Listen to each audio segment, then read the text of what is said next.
votes. So I call for your vote. All those yay, please raise your hand.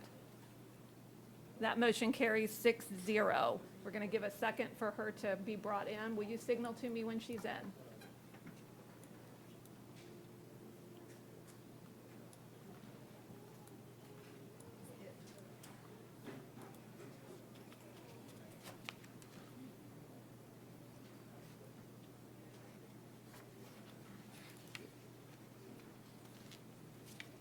And we apologize to the audience. We've had a little IT issue, and so we're making things work right now. We have amazing staff, though, and they're making it happen behind the scenes for us.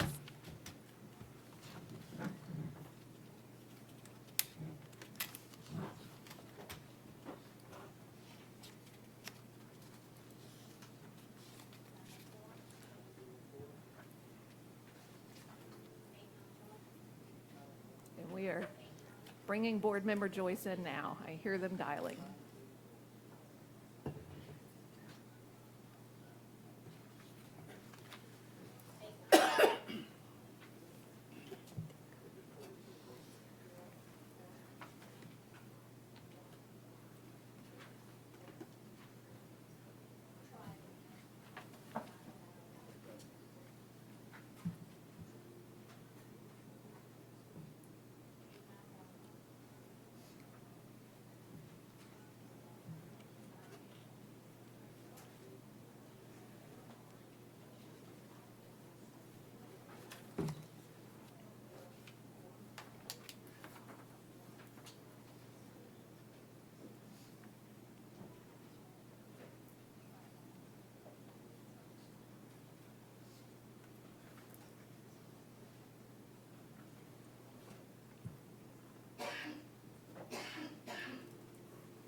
Mr. Poole, as counsel, since we're having a little technology issue getting her online, am I okay to go ahead and just do the intro part of the script? Just don't do any additional votes, do the pledge and such. May I proceed that way?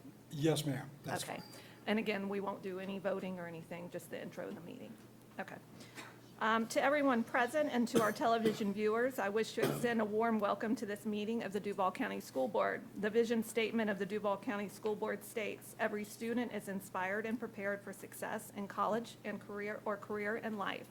The mission statement of the Duval County School Board is to provide educational excellence in every school and every classroom for every student every day. That the Duval County School Board is here tonight to listen to reports from district staff and to set policy for the district that will improve student achievement. We will also address budgets, contracts, personnel appointments, and other business items that require a vote of the board. The management and day-to-day operations of the district are the responsibility of our superintendent, Dr. Diana Green. It is not the role of the board to make managerial or operational decisions. The board has policies and procedures in place to assist the superintendent in resolving management and operational issues. If items appear to move quickly, it is because the board meets in an agenda committee meeting prior to the board meeting for an in-depth review of all agenda items. The agenda committee meeting for the April 4th, 2023 school board meeting will be held on March 21st, 2023 at 9 a.m. and the public is, as always, invited to attend. As a show of courtesy and respect to each other, we ask that all mobile phones be turned off and that no flash photography be used during the meeting. For those wishing to address the board during our public comment portion of the board meeting, please note that we will accept speaker cards until 6:20 p.m. According to the CDC's website, Duval County's COVID-19 community level is currently designated as low. The CDC currently recommends indoor mask wearing for people with symptoms of positive test or exposure to someone with COVID-19. As always, we thank you for taking the time to join us this evening and for your interest in the operation of the Duval County School District. And I'm hearing the good news that Board Member Joyce is now online. Is that correct, Mr. Poole? Yes, ma'am. All right, we got her here. Good deal. Board Member Joyce, are you hearing us okay? I am. Thank you so much. All right, we're glad we got you here. We're going I'm to. glad I'm here. I'm now going to invite everyone to stand for a moment of silence and remain standing for the Pledge of Allegiance.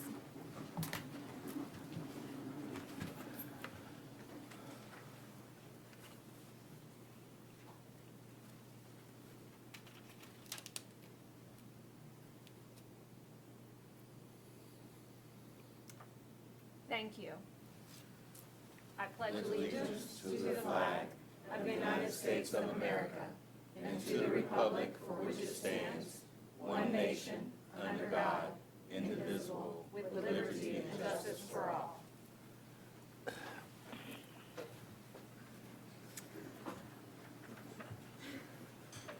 Before we move into tonight's school presentation, I do want to take one more opportunity to make sure that we recognize our amazing student performers. And again, if you didn't catch their name, let me do it one more time for you. The Bartram Springs Treble Makers. Again, Treble Makers. So we have one more round of applause for those talented young folks. And at this time, I will tell you it is an incredible pleasure as chair of the board to invite up the amazing and fabulous principal, Elizabeth Kavanaugh from Neptune Beach. District. How do you get to get somebody so quick?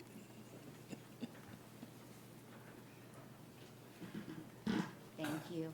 Greetings from sunny Neptune Beach Elementary. I'm Elizabeth Kavanaugh, school principal, and with me is Kevin Baxter, my assistant principal. Through the chair to the board and the superintendent, Dr. Green, thank you for allowing us this opportunity to share a few elements that make up Neptune Elementary, our fabulous school. All right, Neptune Beach has approximately 800 students from pre-K to 5.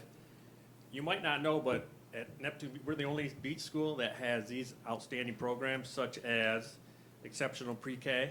We also have specific supportive level academies, participatory academies, and we have behavior support.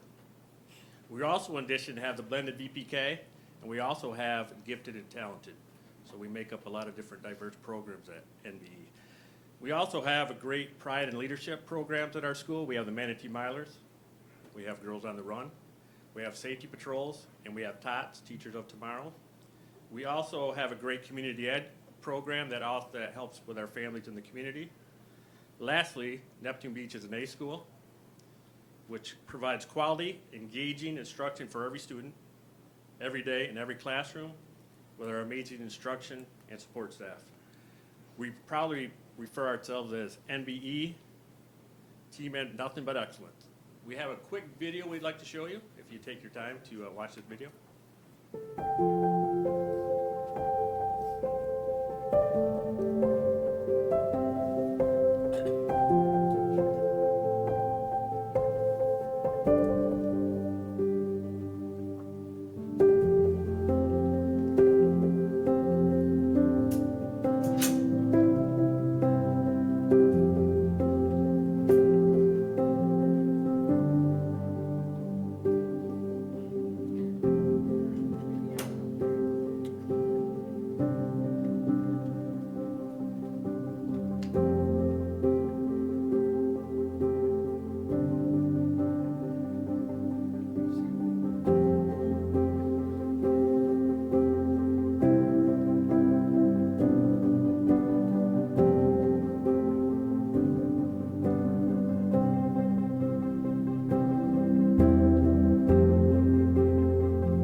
this time, I'm confident that the board member representing District 2, the proud board member of Neptune Beach Elementary, is going to want to say a few words. I'm really choked up watching that video, number one, because my babies are grown now and not in elementary school anymore, but also because of the memories that we share as a family at MBE. Principal Kavanaugh and I go way back, so from the gifted program to Manatee Milers, the STEM program, I'm just so impressed with what MBE does for our kids every day. It's such a sweet, amazing school, and I am so glad that you are here tonight and getting to share with everyone in DCPS how wonderful and what an amazing place Neptune Beach Elementary is. So thank you for being here. I miss being at that school every day, I really do. But I love that I'm still in touch with staff and a lot of the parents now that have young kids that are going through and having the same experience that we did as a family. So thank you. All right, Ms. Kavanaugh, thank you for being here and for your work as always. We'll now bring Ms. Vicki Gutierrez up. She will be working with our presentations for this evening. All your kids with that? Okay. So you missed it. Here in Team Duval, we are grateful for continued partnerships. Our first presentation recognizes one of these partnerships and the great story it continues to write for our students and schools. That partnership is with Pilot Corporation of America, and we celebrate its donation of over 35,000 writing utensils to our high schools. These donations are valued at nearly $130,000 and help ensure that our students have the tools they need to be successful, and that includes tools to help students write and create. This donation includes mechanical pencils and paint markers that were specifically chosen based on the colors of each school's logos. We want to thank Pilot Pen for supporting our students and teachers by providing necessary tools for learning, growth, and creativity. Joining us from Pilot Corporation of America are Tim Witt and Eru Napashi. We're also joined by District Executive Director of Family and Community Engagement, Brandon Mack. Please join us in thanking Pilot Corporation of America for this partnership and their generous support of Duval County Public Schools.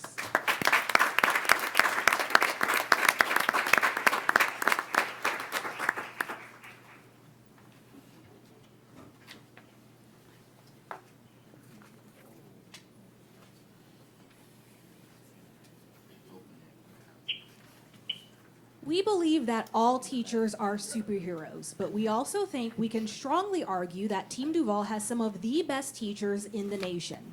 Tonight, we want to recognize 5 such educators, our Teacher of the Year finalists and our 2023 ViStar Duval County Teacher of the Year, who will represent Duval County at the state level, and each will receive a special award from the superintendent. Joining us this evening is Jacksonville Public Education Fund President Rachel Tutwiler-Fortune, and Patricia McElroy, Senior Vice President for ViStar Credit Union and President of the ViStar Foundation. And before we recognize these extraordinary teachers, Ms. McElroy will join us for some remarks. Thank you very much. Dr. Coker, thank you for having us here this evening. You mentioned earlier what the mission of this board is, and these teachers, these finalists represent the best of what that mission does. They embody hope, excellence, and I've gotten to know them just a little bit, and I would say they are some of the kindest, most dedicated people I've ever met. I just wanted to say on behalf of ViStar Credit Union, thank you from the bottom of my heart. Thank you. Thank you.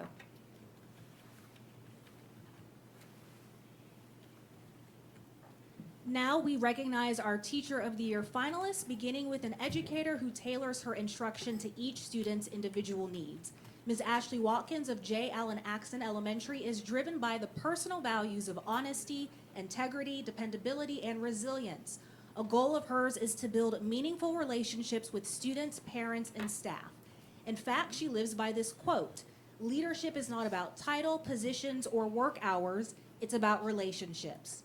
Principal Cecilia Robinson Van Hoy, who is here with her this evening, says that she is a strong representation of a hardworking teacher at Axon. Please help us congratulate Teacher of the Year finalist, Miss Ashley Watkins.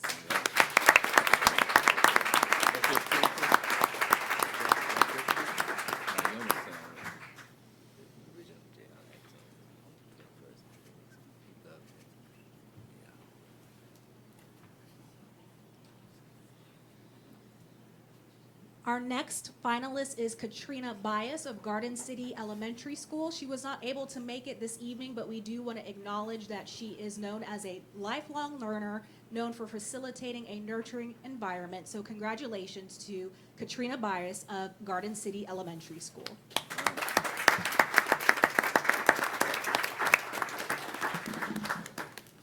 Our next finalist is a teacher who makes it a point to spend time with students before the bell rings every morning, helping him build relationships.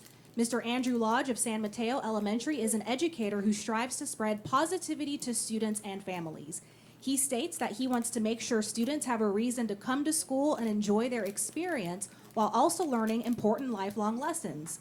Larry Rogers, president of the Mitch 22 Foundation Incorporated, says that he is truly an inspiration and positive role model and a natural-born leader. Please join us in congratulating Mr. Andrew Lodge for being named a Teacher of the Year finalist.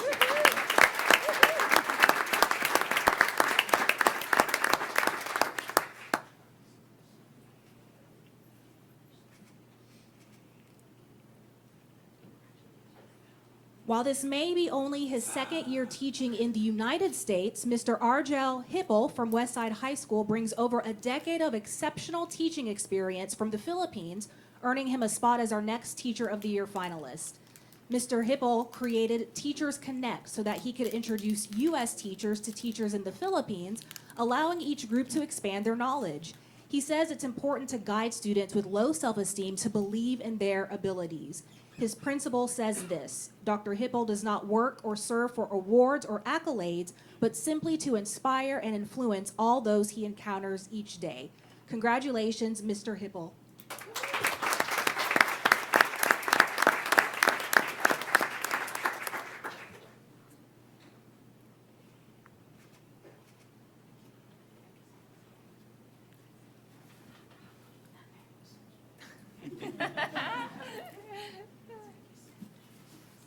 It is now time to recognize our 2023 ViStar Duval County Teacher of the Year, Miss Julia Maeshaba of Andrew Jackson High School. She is also a wearer of many hats. She formed a partnership with STEM2 Hub to connect students with professionals in the technology sector, allowing them the opportunity to develop professionally and learn more about the industry. She focuses on building student self-image surrounding math and science, and feels that, quote, everyone has a role to play to help the children of Duval County achieve greatness. According to a former student, she is very understanding and patient with her students. It's like she cares for each of her students individually. And joining her this evening is Principal Truett Moreland. Please join us in congratulating our 2023 ViStar Duval County Teacher of the Year. All right.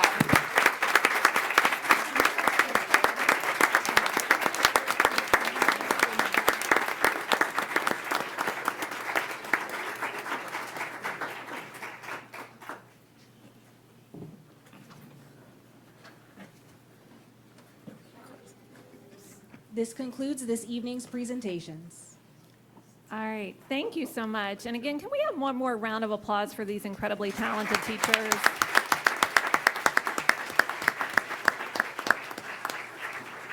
And also a thank you to JPEP and ViStar for their work in making the Eddies happen. We're grateful.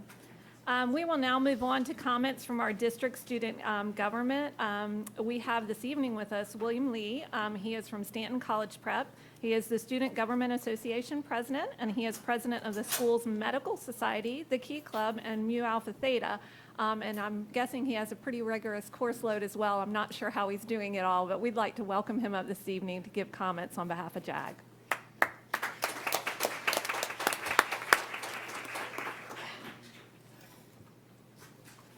Hello, good afternoon. To Chairman Dr. Kelly Coker, the Honorable School Board members, and Superintendent Dr. Diana Green, my name is William Lee, and I am a senior currently attending Stanton College Preparatory High School. It is an honor to be representing JAX today, which is a governing body of student leaders in Jacksonville. I would like to provide a series of updates that are in regard to the recent strides and accomplishments of our organization.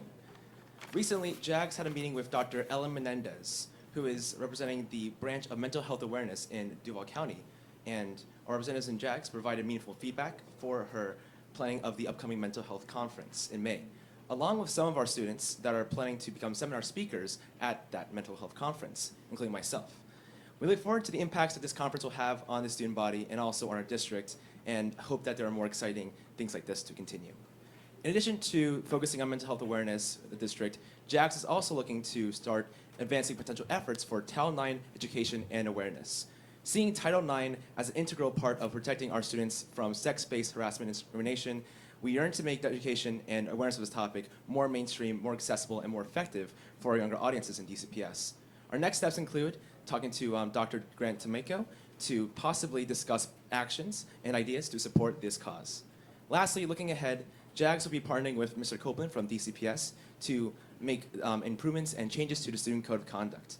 Previously in past years, JAGS representatives have led the charge in updating and reforming the Student Code of Conduct, and this year we're looking to also provide some feedback for this as well. Thank you all so much for your time, and a special thank you to Dr. Diana Green and the 6 members of the board for giving me this chance to talk to you guys. All right, thank you. Can I have one more round of applause for this impressive young man? We appreciate you being here this evening. We'll now move on to the approval of the March 7th, 2023 agenda. That the Duval County School Board approve the March 7th, 2023 agenda as submitted on February 28th, 2023 with the following changes. Call to order, approval of board members via interactive video and telephone system, item added. Approval of minutes, January 19th, 2023, Policy Handbook Review Committee meeting, revised, item added. Human Resources, Services, Labor Relations, Settlement with International Brotherhood of Electrical Workers, Local Union 177, attachment updated, an attachment updated. I ask for a motion. So moved. Second. I have a motion by Vice Chair Pearson, a second by Board Member Hershey. Is there any discussion? Seeing none, and again, we're going to call for your vote by hand. All those signal by yay if you're voting yay. And Board Member, Yay. Thank you, Board Member Joyce. That motion carries 7-0 at this time. At this point, we're going to move on to our chairman's report, and I'll be happy to talk a little bit about our work this past month as a board. Once again, we've had a pretty busy month. Oh, go back. But I want to start with an item. Most of the time, the items that I'll cover in here are items that we've done collectively as a board. And this first item, though, it's something that as the board chair you get to participate in, and that is the FDOE audit exit report. And I was fortunate to be a part of that just a couple of weeks ago. It's important to note that as a district, and this outlines it, but we do multiple audits. We do operational audits, we do financial and federal audits as well. And when we say audit, it's not like they're here for a week or so. If you look on this, you'll see they came in March of 2022 from the FDOE, and they didn't finish until February of 2023, all of the audits. At this point, I'm happy to report to the public that operational audit only had 4 findings, which honestly, I've been around the district for a long time. I don't remember it being that low. I remember normally it's like 12 to 17. And on 3 of those items, they've already been fully corrected, and the final one is partially corrected at this time. Even more exciting than that, which that was good news, but the financial and federal audit that was released in February of 2023 did not contain any audit findings at all. I've never heard of that happening. And so I want to make sure we take a moment to applaud our superintendent and cabinet for their work in making that happen. So thank you, Dr. Green.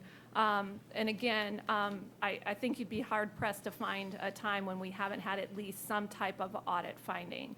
I will also say for the public, I think it's important to note that as a result of these activities, we've earned the Certificate of Excellence in Financial Reporting and the Certificate of Achievement for Excellence in Financial Reporting for 21 consecutive years as a school district. Almost as long as my daughter's been alive. So there you go. Should you wish to see these items in detail, they can be found on our website and in regards to making sure we're staying transparent. But again, the fact that we had no findings at all, just incredibly highly unusual, and we're very excited about that. Going to move on to our focus for the board this past month. One of the main topics we covered was our student support guide. And a lot of this was around making sure that our Office of General Counsel, under the direction of Ray Poole, looked at policy and legal requirements, things that were changing in Tallahassee, and as a result, we needed to make changes here as a district to move into compliance with them. The student support guide has information on the training strategies for principals and school counselors as it relates to some of those changes. It had information on school health changes, services changes. It also speaks to bullying and harassment and what we're doing to support all children throughout our district who experience that. It spoke to LGBTQ plus population and what we're doing to support them as well. Mental health and crisis intervention, as well as ESE support for our exceptional student education students. In particular, I think it's one of the best outlines of how we do our work with ESE in terms of testing, identification, and then going back and revising and making sure our strategies are appropriate to actually support that population. So a thank you to the team that presented that information and allowed us input as a board. As y'all know, if you've been following our meetings, we usually have a partner that we have present each month, one of our nonprofit partners. This month we did Cathedral Arts Project. We were excited to have them this year because they're celebrating 30 years of empowering children through the arts. They've been nationally recognized for providing 31,000 children in after-school arts programs for Northeast Florida. They have programs in dance, music, media arts, theater, visual arts. But the new thing that they're doing now that I think is really exciting is the school integration subject pairings, which is where we're not just doing art with children after school, they're going into content areas and they partner certain types of arts with certain content. So dance with your math classes. Theater with ELA classes, and visual arts with the science classes. And so we just want to congratulate Cathedral Arts on 30 years of their work in our community, but thank them for their partnership and what they do to enrich our students' experience each and every day, both during school now and after school. We were busy this month out with our constituency. I think having the Eddie Awards as our first item on that list seems to ring true because we just celebrated those teachers. I will tell you that picture up at the top is from a number of us that were at that event. In particular, I hope everybody sees board member Jones in his incredible vest and bow tie. He was styling at the Eddies. Quite the best. Yeah, he was trying to keep up with board member Willie.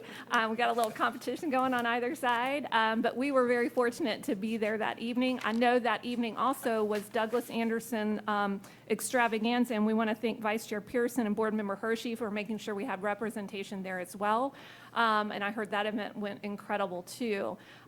We have delved into the ACE process for Chafee School project that's going on out there. We've had a sales surtax oversight committee, audit advisory subcommittee meetings. Our audit advisory committee is really taking off and doing some incredible work to the point that they've formed subcommittees to get a little deeper in the work.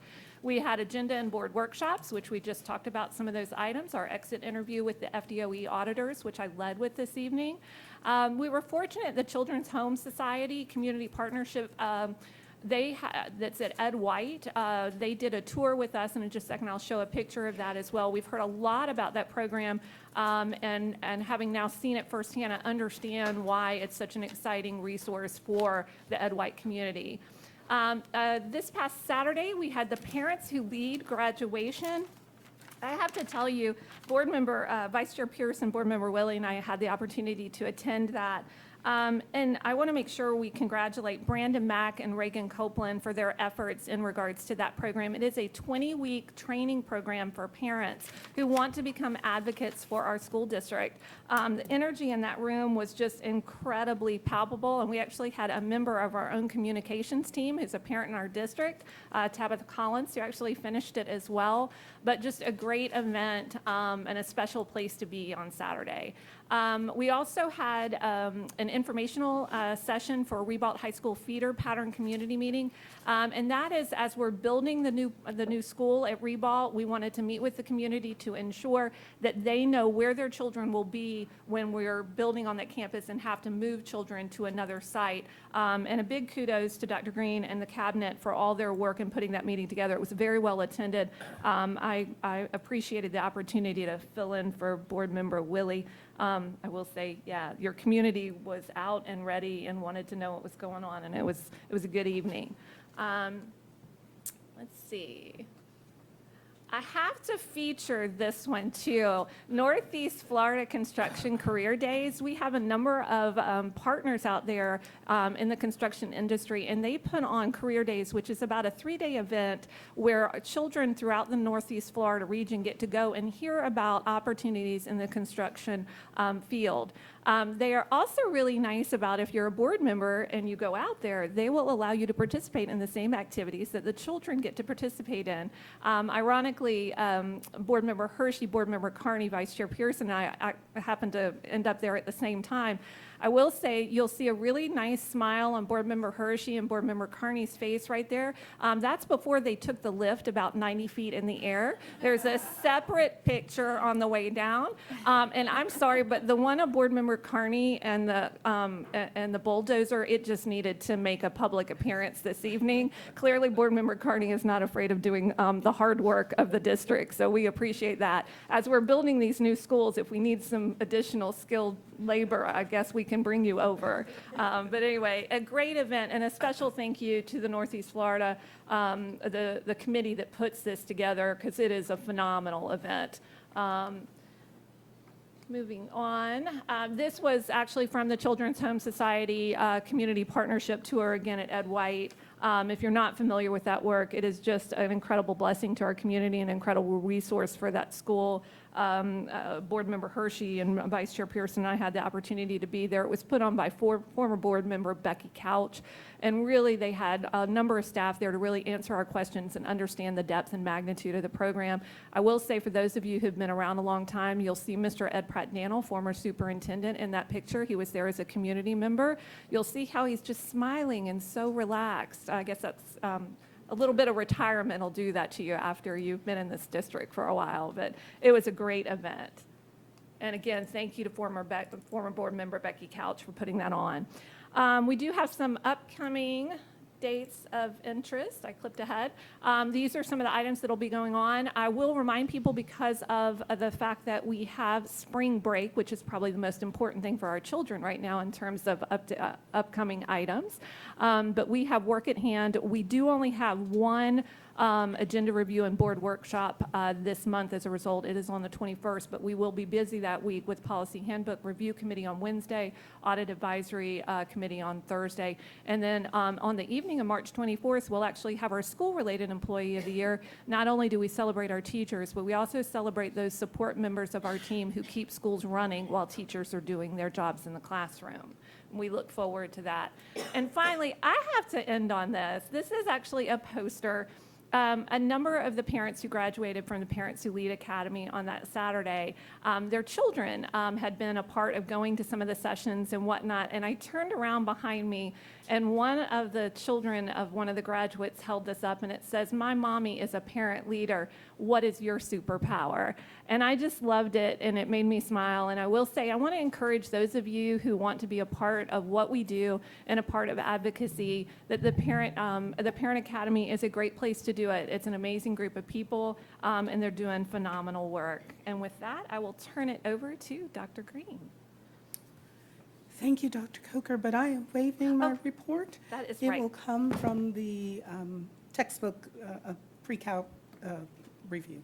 All right, so at this time, we will introduce Academic Services to present an update on adoption of pre-calculus honors textbooks.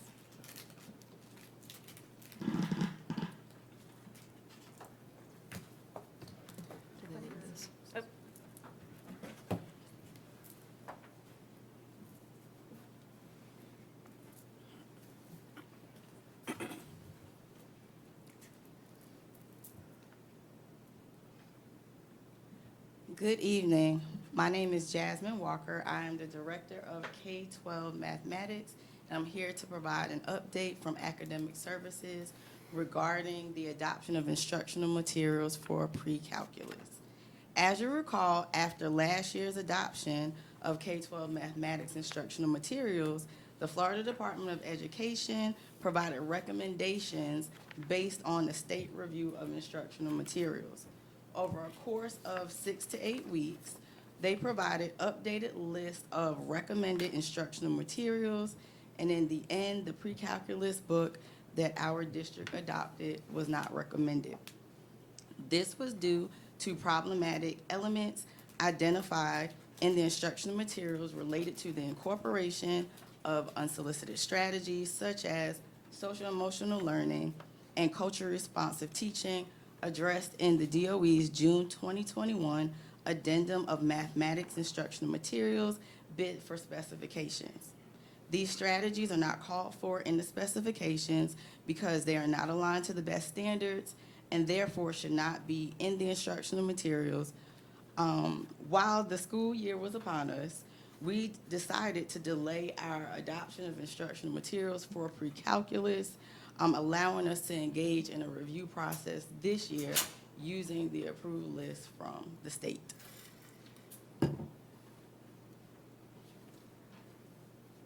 During this update, I will discuss the process that we engaged in as a district in order to select those instructional materials and the outcomes of our adoption process. According to DCPS School Board Policy 4.20, which is aligned to the state statute language of the selection and allocation of instructional materials at an equitable basis, Florida Statute 1006.283 outlines this process for district review and adoption.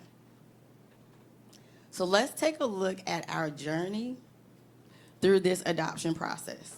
Our journey began with notifying vendors of our intentions to provide a review process based on the updated list of recommended books from the state for pre-calculus. In December 2022, the members of the district math team convened to vet 5 textbook submissions, narrowing down to 3 textbook selections that will be reviewed by a district committee and displayed for viewing at various locations by internal and external stakeholders here at the district office, as well as on our instructional materials website. In January 2023, the district committee consisting of teachers reviewed the 3 textbooks in order to provide a recommendation for the adoption of instructional materials. The committee's recommendation was publicly noticed in preparation for tonight's public hearing and pending board approval. In alignment with our state's requirements and considering the needs of our district, it was really important for us to take a look and examine some key areas that met the needs of our district, but again, also aligned with the state's requirements. Some of those areas that were very important was alignment to the best standards for mathematics. Also, the availability of interactive digital version of the textbook. With us being one-to-one in secondary, we wanted to make sure that students would be able to access that digital textbook anywhere. Additionally, we wanted to make sure that there were supports and scaffolds available for our students, our English language learners, as well as our students with disabilities. And finally, availability of intervention supports to meet the needs of all learners. During this review process, we invited teachers, administrators, families, and community members to engage in this process. This opportunity was presented through weekly briefings, announcements at principals meetings, as well as the landing banner on our DCPS website. Initially, we received 11 survey responses from constituents interested in engaging in the review process. Due to the 3-day commitment, some of our constituents were unable to participate. However, the committee consisted of 6 teachers. These teachers hailed from the following schools: John Rabeau High School, Samuel W. Wolfson High School, Andrew Jackson High School, Douglas Anderson School of the Arts, Paxson School for Advanced Studies, Darnell Cookman School of the Medical Arts. So we had teachers from a variety of schools around our district. Now I want to take a look at the outcomes that were a result of this adoption process. During the review process, our reviewers utilized a rubric that consisted of criteria aligned to 7 components. As they examine these components, they look to see whether it met expectations, partially met expectations, or didn't meet expectations at all. One of the books that they reviewed was Pre-Calculus Graphical Numerical Algebraic 10th edition by Savis. This book met our overall expectations at 73%. As you're looking at the pie chart, there are areas where you can see that it mostly was partially met or didn't meet those areas at all. In those areas specifically, dealing with our ESC and our ELL supports that are available, some of those strategies will be supported through our curriculum guides through the Office of Mathematics.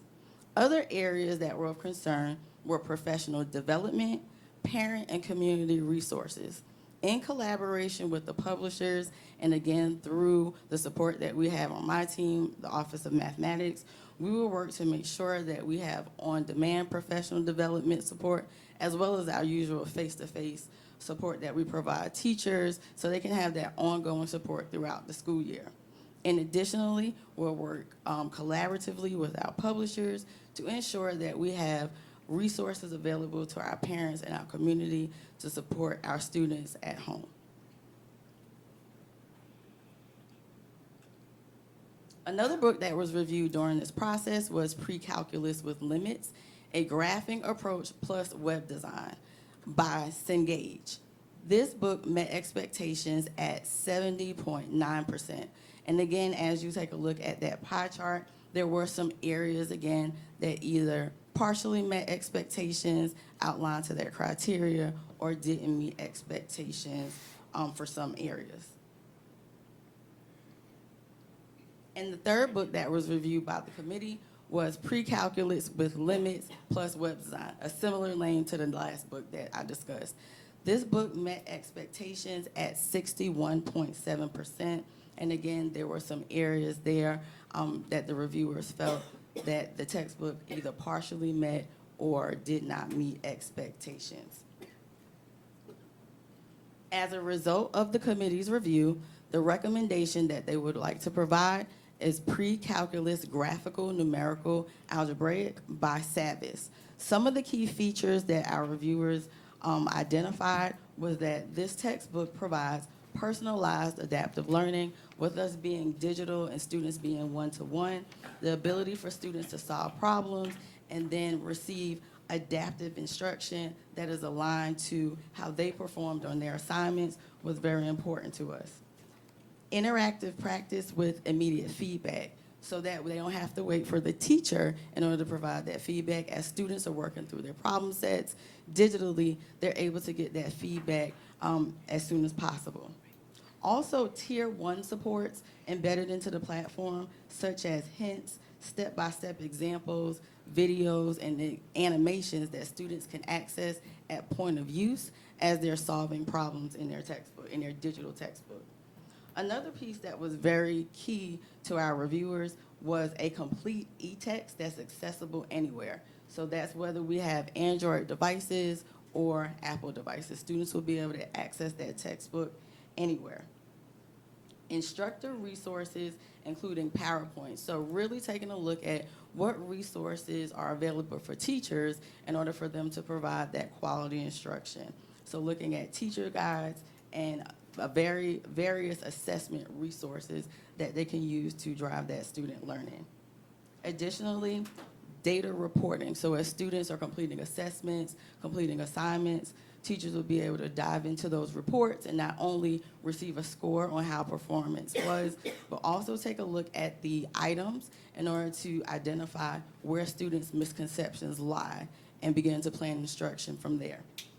And then lastly, strategies to support our English language learners embedded into the teacher's edition for point of use. At this time, I'll take a pause for you if you have any questions.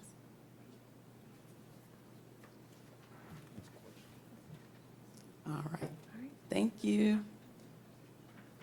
All right, thank you. At this time, we are now moving on to the first public comment portion of our agenda. The school board welcomes your comments on matters that are before the board for consideration. It is not the board's intent to respond this evening, but to use the input in our deliberations. To give everyone appropriate respect and courtesy, we ask the audience to refrain from audible comments or applause. When you come to the microphone, please state your name for the record. The board will allocate time for public comment periods based on the number of speakers who filled out speaker cards prior to the designated time. If 1 through 20 speakers have signed up to speak, each will be allotted 3 minutes. If 21 to 40 speakers have been signed up to speak, each will be allotted 2 minutes. And if 41 or more speakers have signed up to speak, each will be allotted 1 minute. Tonight we have 19 speaker cards and 21 wave cards, so 3 minutes apiece. All right, so each speaker will be allotted 3 minutes to speak. When the green light in front of me starts blinking, you will have a minute remaining. When the light turns yellow, you will have 30 seconds remaining, and when it turns red and the buzzer sounds, your time will be up. If your concerns exceed that time, you may present written comments to the board. Our counsel at the end of the dais, Mr. Poole, will take those from you. Board policy provides for an orderly and efficient meeting without disruption by words or actions. You are asked to refrain from references to specific individuals and to follow expectations for civil discourse. In an effort to mitigate against the spread of COVID-19, we have placed hand sanitizer and disinfectant wipes at the podium, and we ask that each speaker wipe down the microphone and podium before they address the board. Please remember that speaker cards were only accepted up until 6:20 p.m. As always, thank you for taking your time to address the board. At this time, I'll turn it over to Vice Chair Pearson. Thank you. I'll call 3 names, line up in the 1, 2, 3 spot as someone speaks. I will call another name, and you will always take that. Next person up takes the 3rd spot. We've talked about a baseball analogy before. At bat, on deck, in the hole. It's that kind of thing. Okay, first speaker is Katie Hathaway. Second is Kelly Googe. And the 3rd is Leah Kennelly.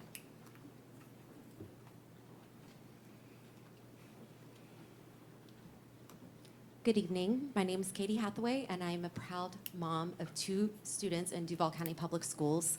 I am here tonight to express my outrage over our state's blatant attack on public education and extreme overreach, which is in violation of the constitutional authority given to school boards across Florida, and it's the antithesis of small government.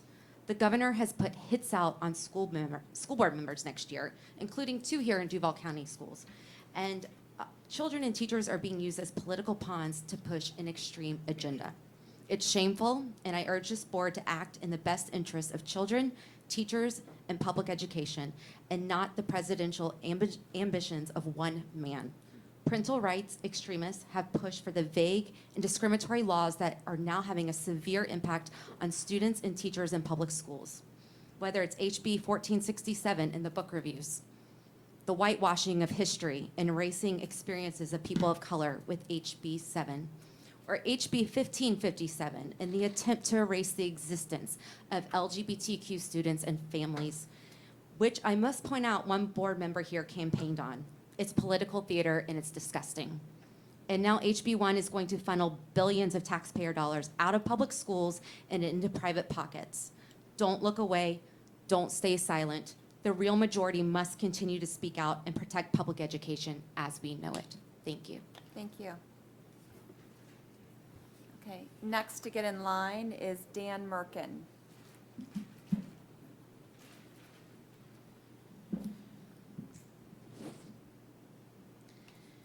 Good evening, Dr. Coker and board members. My name is Kelly Googe, and I'm a former teacher of 13 years in Jacksonville. I raised 3 children here as well, and I'm here tonight because I've been watching very closely what is happening to our school system here. And I am watching in disbelief and horror.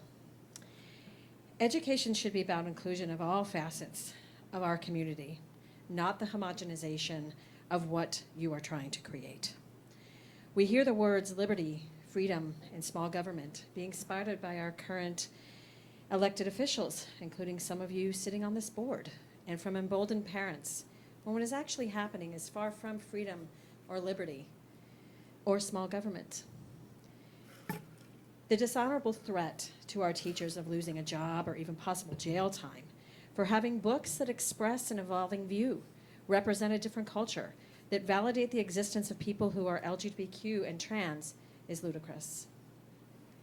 We know that grooming is not an issue and that that's not happening by our teachers. We know that. But what is happening is an indoctrination of our children to a white, cisgendered, evangelical model of education that is fast being shoved down our throats. The extreme parent and political groups speak of the protection of children, yet they don't address the actual threats that children face of hunger, homelessness, and gun violence. That is never part of the conversation. To continue down this very slippery slope of fascism is a great disservice to our school families and the community as a whole. I urge you to step back and examine the policies which you are putting in place and which will all but ensure the dismantling of public education. Representing people of color, LGBTQ, trans, and various faiths who exist in our community is critical. Teaching otherwise is not valuable. Thank you. Thank you. Next in line is Wells Todd.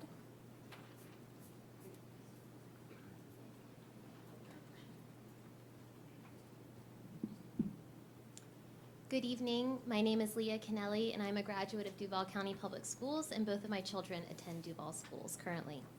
I'm here to express my support for the YRBS survey. This survey collects data that is paramount to the health of our teenagers, including some of our most vulnerable populations in this county.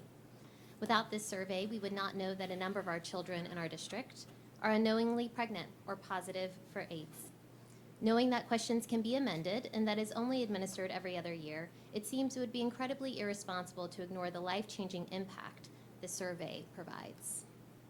While some extremist parents might be against this survey, most Duval families are sane and rational and believe in public health measures to keep our student community safe. Separately, I'd like to share that both of my children are having incredible experiences at their Duval schools. While their teachers are facing difficult circumstances, as so many are around the country, my children are thriving and growing and loving their teachers and their classes. And I want to commend Dr. Green and those on this board who are not pushing an extremist agenda and instead making Duval schools loving, supportive institutions where all of our children are honored and represented. Thank you. Thank you.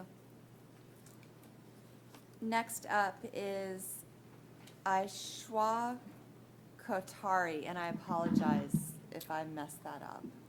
And I do want to just give a quick reminder not to refer to people by name by board policy. Thank you, I missed that. It's all right. It takes two of us. Hello, Dan Merkin, record on file. I'm also here to speak in support of bringing back the YRBS. It's my understanding that the YRBS was literally going out the door to be taken by students when a memo came down from the Commissioner of Education saying, don't do that, based on very spurious and specious sort of arguments. This is a tool, an instrument that's been in use for over a decade in the Duval County schools, and it provides incredible information about what's actually happening with our students. It's their way of giving them a voice so they can tell us what they are doing and so that we can respond in the appropriate way to provide them services and programs that will address the needs based on the behaviors they are engaging in. And so without the data, we won't know how to design good programs. We won't be able to apply for really important grants. We won't be able to see if there's improvement over time. And so there's no good reason to not continue. And the harms, if we don't continue, are pretty evident, that we will have a gap in our data and we may see certain populations made invisible. And specifically, I'm very concerned about the welfare of the LGBT community and the young people that we know from the survey make up close to 20% of our middle and high school students based on their own responses. And so they've been under attack, and they're going to continue to be under attack. And we know from other surveys that when the government goes after certain populations, the stress of that is going to lead to increased risk behaviors. So we need to be able to figure out how to address that. We need to know what resources in place. We need to be able to make sure that there are referrals that happen, especially around things like mental health and housing support. And without this data, we're going to be really amiss. And so I really strongly encourage this board to direct the superintendent to go forward with the YRBS, which has been on our plans for a long time. Additionally, if we don't do the YRBS, there are other risks that some of our teen health clinics might not be funded in the future. We may lose millions of dollars over the next several years if we don't follow up on do the YRBS and follow that contract that you agreed to.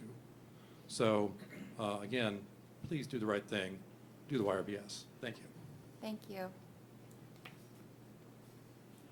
Next in line is Amanda Regal.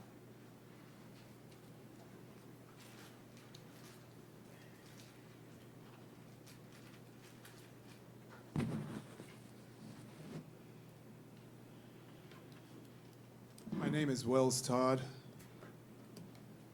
and I found out about this meeting this evening. I usually try to make these meetings, but I'm also a member of Take 'em Down Jacks, and we've been fighting to remove Confederate statues in this town. My wife and I and son relocated to Jacksonville in 2001. Before then, we lived in Kansas City, Missouri. And for the first time in my son's life, he was called the N-word at Fletcher High School. He did not have that wonderful high school experience. After 9/11, he was called a raghead. He was called a sand N-word. I'm here this evening because children are dying. Children are committing suicide, and more will commit suicide because of the way the school district looks at them because of their sexual orientation. This is serious. The governor is doing what segregationist governors have done in the past. It's dividing the community. This has nothing to do with him running for president. He's going to run for president anyway. This has to do with keeping information away from white children when it comes to teaching history. It's not going to harm white children. It's not going to scare white children. It's going to inform white children about institutionalized racism. That's what the governor is afraid of happening. Because once white children understand what has happened to the African American community in this country from the 1600s on, they will join in the struggle for liberation. And many of them already have. After George Floyd's murder, they took to the streets by the thousands. That's what these people are afraid of. The education system is crumbling. Privatization of education is on the move. And once that is fulfilled, anything that the lawmakers want to be taught in school will be taught in school. We have a nation that is run by corporations, funded by the likes of the Koch family, the American Legislative Thank you. Council, and I thank you very much. Thank you. Next in line is Samantha Hamill. Hello, everyone. My name is Aishwa Katari, and I'm a community partner for Tobacco Free Jacksonville. We're a non-profit organization that is a partnership of adults and youth working together to prevent tobacco use and exposure to secondhand smoke. The purpose of Tobacco Free Jacksonville is to promote a tobacco-free atmosphere and to improve the health of Duval County residents and all Floridians by significantly reducing tobacco use and environmental tobacco smoke through prevention, education, cessation, and policy promotion. Youth tobacco use is associated with low academic achievement. Nicotine harms parts of the brain responsible for learning, memory, impulse control, and mental health. In Duval County, 1 in 6 youth vape or have used other tobacco products. In addition, 1 in 16 students report vaping on school property. This year, the K-12 tobacco policy is under review. The Public Health Law Center, American Heart Association, Neola, and Tobacco Free Jacksonville recommend 15 policy provisions to address the tobacco crisis. Duval County currently implements 11 out of the 15, and we wanted to speak with you all today to encourage a more comprehensive policy that supports and protects the Duval County Public School students. The missing recommendations are as follows: that staff and student need to have access to tobacco cessation services, that tobacco policy or related procedures are evaluated at least once per year, that policy addresses staff enforcement, and that policy also addresses visitor enforcement, with both having clear procedures for handling violations. We would like to heavily encourage the adoption of these recommendations, as it's crucial for the health of our students and supports the district's goal for improving academic achievement. Thank you. Thank you. Next in line is Alyssa Barr.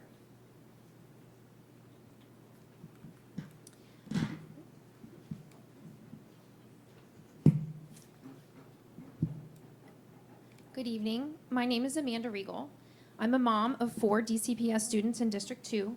I'm also a former DCPS teacher. I taught 3rd grade ELA for 8 years at Holiday Hill Elementary. I have a master's in education from UF with a concentration in multicultural children's literature. So I'm here tonight to speak to the importance of diversity in literature, specifically the Essential Voices collection in its entirety, and ask that more of these books be purchased by the district. There are a multitude of studies that show the value of children seeing themselves reflected in a text and how this connection fosters a love of literacy. But there are also boundless benefits for children, white children, who learn about other people's cultures, families, and gender identities different than their own. The recognition and celebration of cultural contributions teaches acceptance and empathy skills. Censoring this carefully curated series by eliminating LGBTQ characters or any mention of racism does not protect children. It promotes ignorance. I urge you to invest more in the Essential Voices series, and not a whitewashed version of this series, but provide an opt-out for closed-minded parents who do not wish to instill compassion or historical accuracies in their children's curriculum. Bigotry parading itself as parental rights should not be dictating which children deserve to be seen or safe in our schools. Parents and teachers alike want to see more diversity and inclusion, and we would like more Essential Voices selections made accessible in classroom libraries. We're looking forward to working with you on the Book Review Council. Thank you. Thank you. Next in line is Minor Shamblin. Good evening. My name is Samantha Hamill.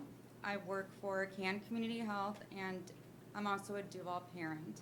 I'm here in support of the YRBS survey because I care about our youth and their families.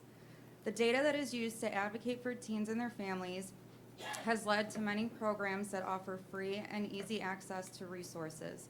For example, one question on the survey asks how often teens eat breakfast. In another district, data show that many students did not eat breakfast. In response, this district increased their free breakfast program, feeding more hungry teens. Mental health counseling, housing for homeless students, and primary care for students, even without insurance, have increased based on the YRBS data. Rather than ignoring this data, we must continue allowing our youth to tell us about their days and their struggles.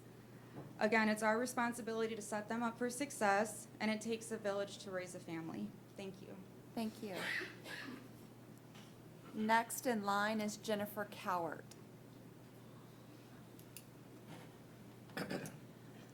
Hi, my name is Alyssa Barr. Thank you for this time. I'm a Duval resident, a public health professor, and a parent. I've been here for 20 years. My PhD is in health behavior from the University of Florida, and I've worked in this area for a long time. I'm here to support all of our kids. We have a very large district and a very diverse district. All of them deserve our support, and all of them should feel safe. Those of us in public health, medicine, and counseling, we're in this field because we care about people. Many of us are parents too, and we use data and facts to make the best decisions to guide our interventions and our services. We saw it earlier tonight, data to pick a health text or a math textbook. This is something that I think should continue, using this information. There's no real evidence that data or survey data triggers negative effects. That doesn't exist. But there is overwhelming evidence that data and facts have been used to make things better. We now have more funding and support for mental health, more free breakfast programs and lunch programs, and more substance abuse programs for prevention. I ask that moving forward, we all use data and all facts available before making any decisions that could negatively affect our kids. Decisions like removing quality sex ed, removing books, removing our safe space stickers that don't hurt anybody, they just protect those kids that need it the most, and removing surveys, all at the expense of kids because of extreme and unverified claims that many people have made the past few months. I hope that all of us in this room and beyond this room can agree that all of our kids matter, not just those kids that fall in line with our own personal values and beliefs. I support our public schools and our dedicated teachers. Thank you. Thank you. Next up, or next in line, is Justin Kugler.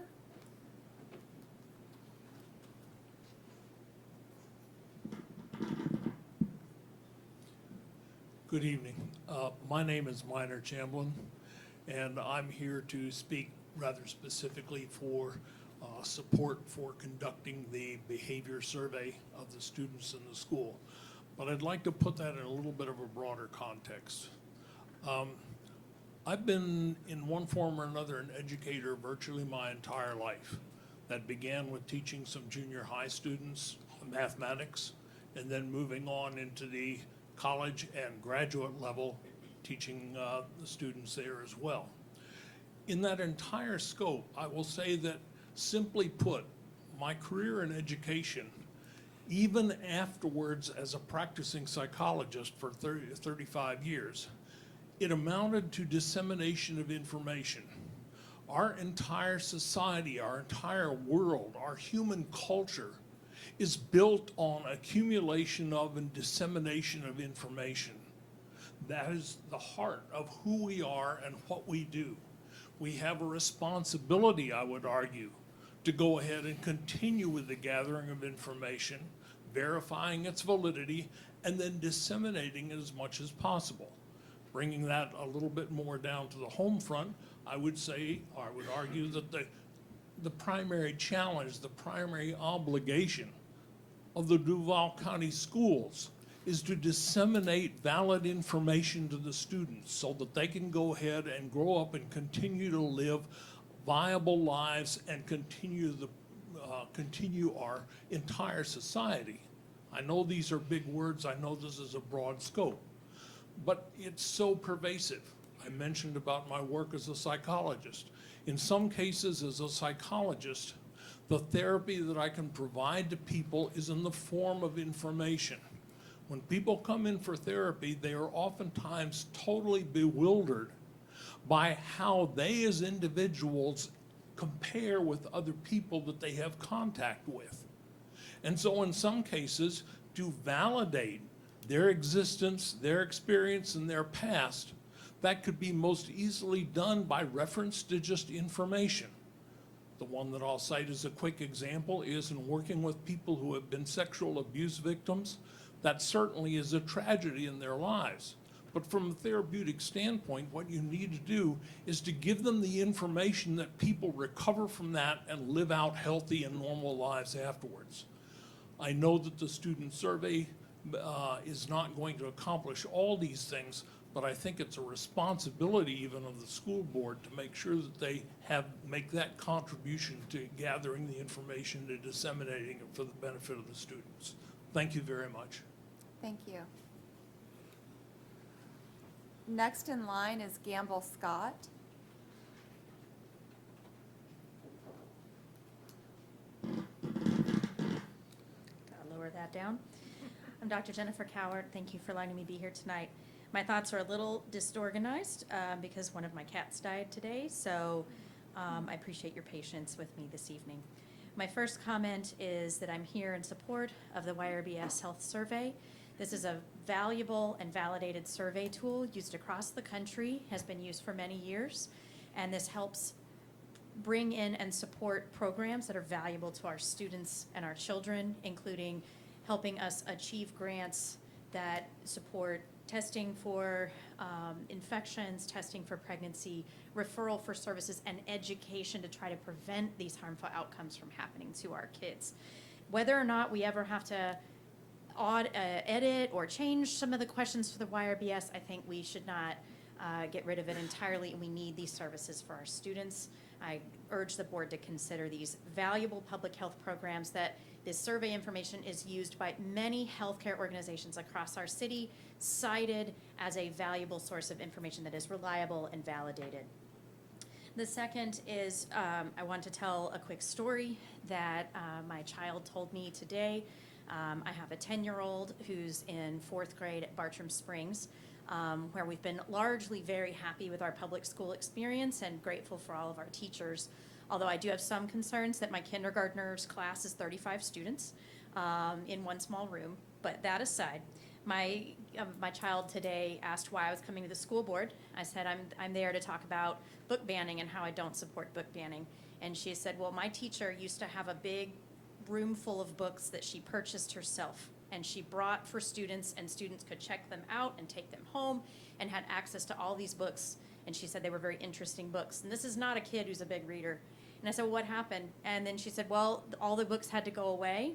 And my teacher said she was worried that she might get fired for having these books. So she replaced them with other books that are more boring and don't excite her and don't engage her. And I said, well, we have a lot of books in our home, and I can buy you books that you want, but not every student has that ability. So I urge us all to keep in mind that we need that equity of having diverse, healthy, interesting books available to our kids to really bring them to that love of reading. Lastly, I'm delighted to see that the new support guide is under development. I look forward to looking into it. I'm deeply worried that a small population of very extreme people are marginalizing another small group in our LGBTQ, particularly our trans community, and that these folks are being marginalized and erased from public history. I'm deeply worried about big, terrible words like genocide. We should never be a part of that. We need to bring these people, make sure that we are protecting them, and that we are not bowing to extremists, because all children deserve protection. Thank you. Thank you. Next in line is Rebecca Nathanson.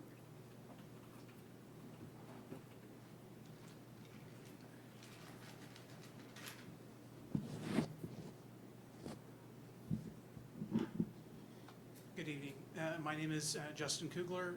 I am a parent of 2 DCPS students. In fact, that was my daughter that we were just sharing that story about. And I really want to impress upon you how striking that was for us to hear that from our daughter. She's a very happy-go-lucky person.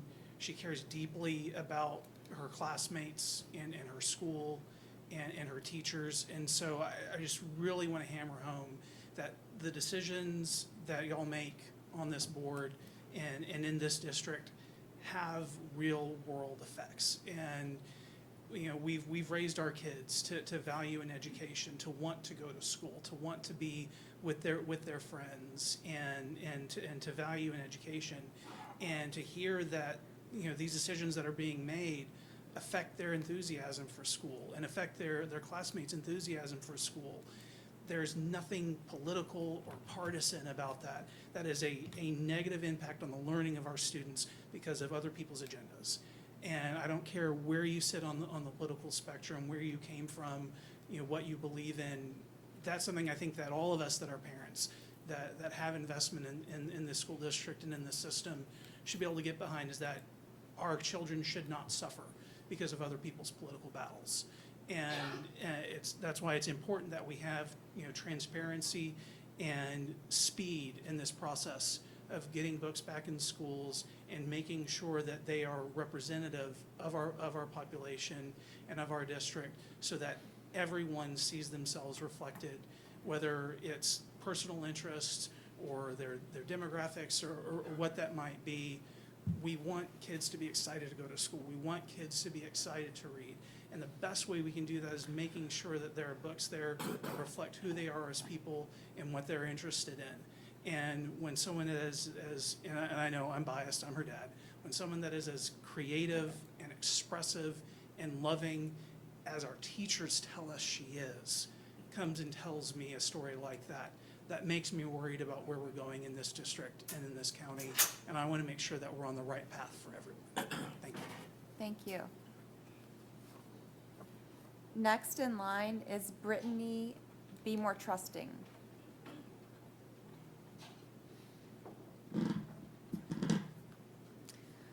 Hi, Gamble Scott. Oop, am I too close? Okay. It is imperative that DCPS continue support for public health programs that help teens and families. The extremist views of the minority do not represent the real majority of public school families. We ask you to stop appeasing extremists at the expense of Duval's student population. Our state government, bolstered by extremist parenting groups, continue to pass laws in the name of protecting our kids. Have our children been in imminent danger from all of these scary books lurking on the shelves in our schools? I'm going to tell you what I worry about when I send my spunky 6-year-old to school every day. I worry about someone with a gun showing up and killing her. And that, unfortunately, is a real verifiable threat that has happened and that will continue to happen. And our state's trying to pass legislation to make it easier for people to get guns. And yet here we are pouring all of these resources, time and money into vetting books to make sure that no child sees a picture of a penis in a book. Again, what are we worried? What are we protecting our kids from here? And what are the real threats? I'm worried about a gun. And has everybody here been experienced an active shooter drill at their children's school? Because I've had the very unfortunate experience of volunteering in my daughter's classroom while one happened, and that was the most heartbreaking thing, and I tear up every time I think about it. It's absolutely heartbreaking, and hearing little first graders who don't even know the full extent of what they are participating in and hiding from is absolutely gut-wrenching. And this whole book process and the theatrics and the gaslighting from our governor of what's going on and that everybody's overreacting when no, we're not overreacting, because you don't want our children, some of who have parents that are two dads or two moms, but you're telling them that it's a dirty thing to read a book with two dads or two moms. It's all outrageous. And I just wanted to end this by saying thank you so much to our incredible teachers in this district who are hardworking under all this pressure, but our teachers are amazing and you're doing a wonderful job. So thank you. You guys rock. Thank you. Next in line is Ashley Goswami. Good evening. I'm Becky Nathanson with Moms for Liberty Duval. I just wanted a couple of quick remarks make to the board. I wanted to thank you for responding to the community last month and having a workshop on February 14th where you hashed out all the process, and I appreciate the district administrators who informed the public and that there really are not any book bans. There are no books being banned. You're simply finding books and putting them where they need to be in the hands of children the right age and maturity level. And that you acknowledge that stories in the media saying that there are book bans or that Duval County has had the most number of challenged and banned books is not correct. So I thank you for having that public meeting and making it available that now anybody can go online and watch that discussion, and I appreciate that. I also just want to say thank you for the decision you made on the YRBS, and just want to remind you that the concern that many parents had is that they did not know these were the questions and this was the survey in full what was being asked of children, and yes, as young as 10. The CDC had the survey available on the website, and the youngest age for students to answer questions was 10. And we were pushing for transparency, that everybody knew what was in the survey. So we're grateful that children aren't being asked how many sexual partners they have, how old were they when they first had sex, whether they have sex with boys or girls. Those are questions that we don't think are appropriate to be asking our children. However, we support meeting the health needs of our community. So I feel like the board and the district can come to terms with what we need to do to help all of our students in need. All of them need the services that they need, but we can do that without keeping parents in the dark when you're asking very sensitive questions of young children. So just wanted to say thank you. I appreciate your responsiveness, and have a good evening. Thank you. And next in line is Kathleen Murray.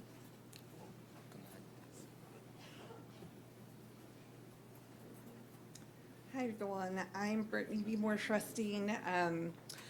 We've had a lot of good speakers today, most of them, and I just wanted to read a little bit of my comments that I was kind of collecting here tonight.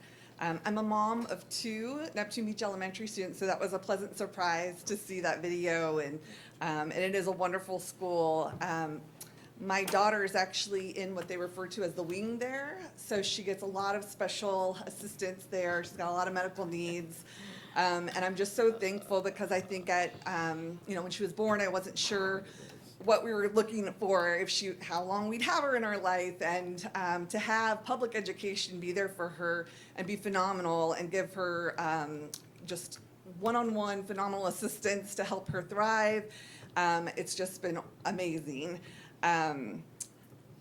Her younger sibling followed in her steps, so he's actually attending there as well, and I'm really excited for him as well, going there and just having that wonderful Neptune Beach experience. I would rather be at home cuddling them, and my 2-year-old as well, but unfortunately I felt really drawn and passionate that I needed to be here and talk, because what's happening in our community, what's happening in our state is very concerning to me as a parent. I trust my children's teachers. I trust them immensely, and I'm thankful for their knowledge and their expertise. They're wonderful. And I hate asking my friends. I have several friends that are in education from K through 12, and I'm asking them, what do you guys think about this? Should I be this concerned? What do you think about this? And I hear their fear to speak up, that I'm like, hey, can I say something on your behalf? Brittany, I don't want to talk about it. I can't talk about it. I don't want you, unfortunately, I just can't talk about what's happening. They're afraid, and it hurts me to hear this. A really close friend of mine is a teacher who has sadly had one of her children take her own lives. And she was saying how she is silenced now. She has a kid that she knows prefers a pronoun, and she can't call them because the parents don't approve of that. And she's so scared. She was crying to me that she can't connect with that child, and she's worried about how that's going to end up, especially having that situation before. And it's really disheartening. So she's looking at leaving the state of Florida, and it hurts, because I want my kids to grow up here. I want them to be around accepting and loving people as I've been experiencing so far, but it's scary. I'm worried. In elementary school, I was a major reader, and I loved books, and I felt like they were just a wonderful way to escape, to learn things, to educate, to inform, and I'm really concerned about the lack of transparency with these book reviews, and it is censorship, so call it banning, call it what you want, but thank you. Next in line is Corey Thompson. Hi, I'm Ashley Goswami. I have no credentials, and I'm with no group in particular. But I really want to live, as I'm sure we all do, in a kind and compassionate world. And so thank you for everything that you guys do to try to make sure that the schools that we have are encouraging that kind of a mindset. I love seeing all the teachers getting their awards. I went to the last meeting as well, and they're just beaming. That pride is palpable, that pride in the work that they do, which transcends, of course, to the students that they teach day in and day out. it would be, and it's easy to see that they take their jobs very seriously as well. It'd be very easy for me to talk in passionate detail about how disappointed I was at the last board meeting. It was the first one that I've attended, and it was very upsetting to see comment after comment disparaging people, disparaging our students who fall into certain categories that might not be in line with what other people experience and what other people practice at home. But I guess I came back tonight because I really, really, really want to plead you guys to make decisions based on information sourced from the experts. And that's actually not any of us in this room. That's the people who were standing up here accepting awards. That's the school counselors who work with these kids day in, day out. It's not uncommon for teachers and educators to be spending more time with these kids than parents. So it doesn't mean that parents aren't part of that solution and part of that molding and part of that very so critical home life. But if we have a survey going out, if we have materials that are going to be used in the classroom, please, let's make sure, let's try, as much as we're all so passionate because we do care about these kids, let's try to just for a minute put the passion on the shelf and ask the experts who are there day in, day out. Let's ask those experts what kind of materials we should be bringing forth to the children. Because of course, let's make sure it's appropriate, but let's ask the people who are really doing the work. Thank you. Thank you. And the last person in the queue is Brigitte Chavez Fala. Good evening. My name is Kathleen Murray, Executive Director for the nonpartisan County Citizens Defending Freedom, CCDF Duval. On behalf of CCDF, I'd like to thank the superintendent and the board for dropping the use of the YRBS. We recognize that your job is very difficult. You cannot please all community groups. You cannot please or satisfy everyone's agendas. The decision to not use the YRBS was very hard, I'm sure. And as a retired naval officer, I understand that good leadership is hard. So the superintendent and the board are to be commended for the courage to make the difficult leadership decision that resulted in a lot of accusations being made this evening. So thank you for standing up. Because the YRBS came as a condition for the CDC DASH grant, we would like to urge the superintendent and board to continue to reject future CDC grants that have strings attached to them with such controversial issues. Finally, there are obscenity ratings for movies. You would never think to take your child to an R-rated movie, for example. Never would you take a toddler, at least I wouldn't, to say a PG-13 movie. There are obscenity ratings for television, and for good reason, as well as for radio. So it's reasonable then that there should be limits on the content of books and materials used in schools, and yet there are not. So this is also a very difficult decision when you have people reviewing books. We just heard from a number of parents here who believe that the content of some books is perfectly acceptable, and perhaps it is in their families. But as was pointed out earlier, when parents are advised as to what was in the surveys, what is in some of these books, not all of the books, but some of the books, there are reasonable objections. So your reasonable approach to the books used in Duval schools and for listening to all sides on these important issues is to be commended.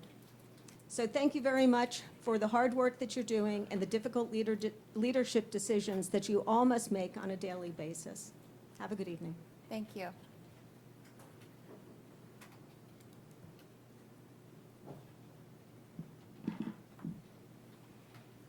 Good afternoon. My name is Corey Thompson, and I'm a freshman in the early college program at Duval High School. Additionally, I'm affiliated with a youth organization that aims towards making change within the community, titled The State of the Young People. Before I begin, I would like to illustrate my immense gratitude to you all for authorizing this opportunity for me to assert my outlook on the matter of the reevaluation of the Advanced Placement African American Studies course. I'm here today because I feel as if not merely the entirety of Floridian African American students, but additionally African Americans throughout the United States are in the presence of a major discriminatory problem: the suppression and concealment of African American history. As members of the state of Florida, we should be aware of the significance of African American people, the vital contribution that we as African Americans have made here in the United States continually goes unrecognized. These contributions include not only arts, medicine, music, inventions, literature, and mathematics, but a multitude of others. As stated by British philosopher Edmund Burke, those who do not know history are destined to repeat it. And eliminating this course indirectly conducts uneducated people to constantly disregard African Americans' importance. However, in attempts to prevent such instances, African American studies should be taught in order to build empathy as well as a finer understanding of our modern world. To conclude my brief statement, stating that our history lacks educational value and prohibiting the course is entirely erroneous. And if such statements and instances are authorized, I question the overall accuracy of the Florida education system and how it evaluates the importance of all its citizens. Thank you. Thank you.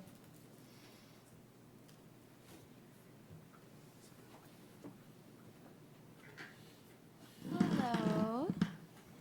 My name is Brigitte Chavez Faya. I live here in Duval County, and I'm a graduate student at UNF's Clinical Mental Health Counseling Program.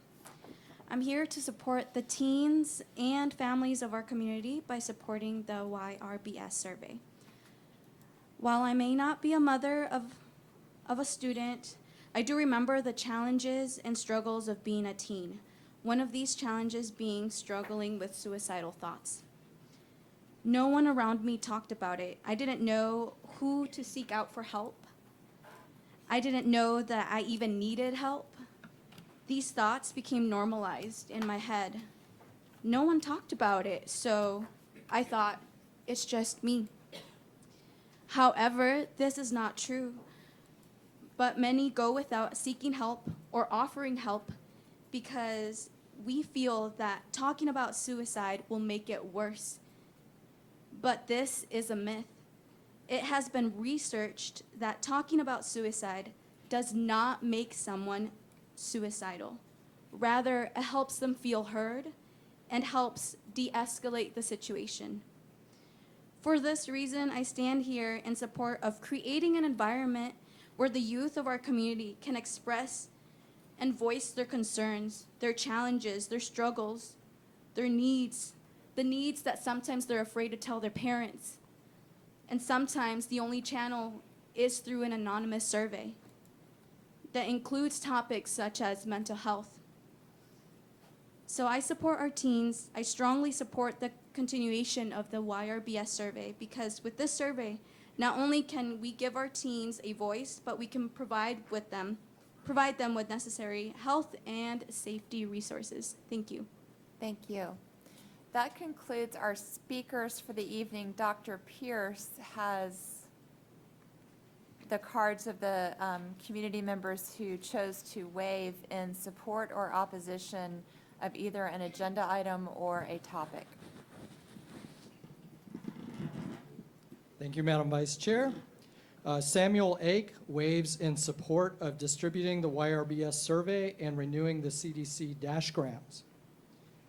Richard Postlethwaite waives in opposition to renewal of the CDC DASH grant and not to send out the YRBS survey. Janice Postlethwaite waives in support of the decision not to use the YRBS survey and opposes the CDC DASH grants. Trinity Baker waives in support of continuing the YRBS survey and inclusive classroom policies. Mason Mannion waives in support of keeping the YRSB. Tabitha Byers waives in support of the decision not to use the YRBS survey. Ed Williams waives in support of stopping the youth survey and opposes the CDC grant. Cheryl Verta waives in support of public health programs and transparency in public school parent involvement. Annie Kirby waives in opposition to the CDC DASH grant and supports not implementing the YRBS survey. Janice Parisi-Ying supports schools and teachers. Alexander Arroyo waives in support of the YRBS survey and safe stickers. Michaela Potter waives in support of the YRBS survey. Lori Crunden waves in support of not implementing the YRBS survey and opposes the DASH grants. James Andrew Crunden Sr. waves in support of the decision not to use the YRBS survey and opposes the DASH grant. Yoping Song is in opposition to the CDC DASH grant. Michelle Matisu is in opposition of the CDC DASH grant. Jack Huang waves in support of the decision not to use the YRBS survey and opposes the CDC DASH grant. Joseph Lin is in opposition to the renewal of the CDC DASH grant. Elizabeth Smalley supports the YRBS survey. Peyton Galvin waves in support of the continuation of the YRBS survey. And Jack Arneson opposes the renewal of the CDC DASH grant. And that concludes those cards. Thank you. Thank you. We are now going to move on to designated parent organizations, and as always, I will call each one up, and if they are present, we ask them to join us. Michael Hawk with District Advisory Council. Kay Hawkins with PTA. Vasco Eagle with the Title I Parent Advisory Council. Aaron Hutchinson with Exceptional Student Education Advisory Committee. Okay. We will now move on to our designated employee organizations, and again, we'll call out the group and the designated person for each group for this year. Terry Brady with DTU, President of DTU. Elton Brown, President AFSCME. Jason Geiger, President JSA. Ronnie Burris, Business Manager, LIUNA. David Bryant, President IBEW. And Randy Reeves, President FOP. I believe that's changed. All right, seeing none, we're going to move on to the approval of the minutes. That the Duval County School Board approve the minutes for the meetings listed in the agenda item. February 7th, 2023, regular board meeting. February 14th, 2023, board workshop. February 15th, 2023, special board meeting, student expulsion hearing. February 21st, 2023, board workshop. February 21st, 2023, agenda committee meeting. February 21st, 2023, special board meeting, litigation shade. January 19th, 2023, policy handbook review committee meeting, revised item added. I'm going to ask for a motion. Move approval. Second. I have a motion by Board Member Jones and a second by Board Member Hershey. Is there any discussion? With that, I'm going to call for your vote, I believe electronically. We'll see how it goes. Hold on. Those that can vote electronically, Board Member Carney, will you do a voice vote at this time? Yay.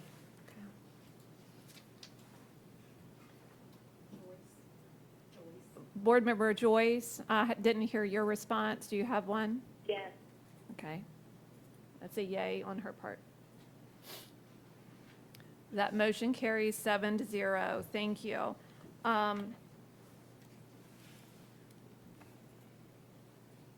Approval of the consent agenda. Are there any items to place on the consent agenda or items for discussion? I ask for a motion. So moved. Second. I have a motion by Vice Chair Pearson, a second by Board Member Willie. Is there any discussion? Seeing none, I'm going to call for your vote. And again, Board Member Carney, a voice vote. And Board Member Hershey, when she gets done, if you'll do your voice, Board Member Joyce, if you'll do your voice vote afterwards. Yay. Yay. Thank you.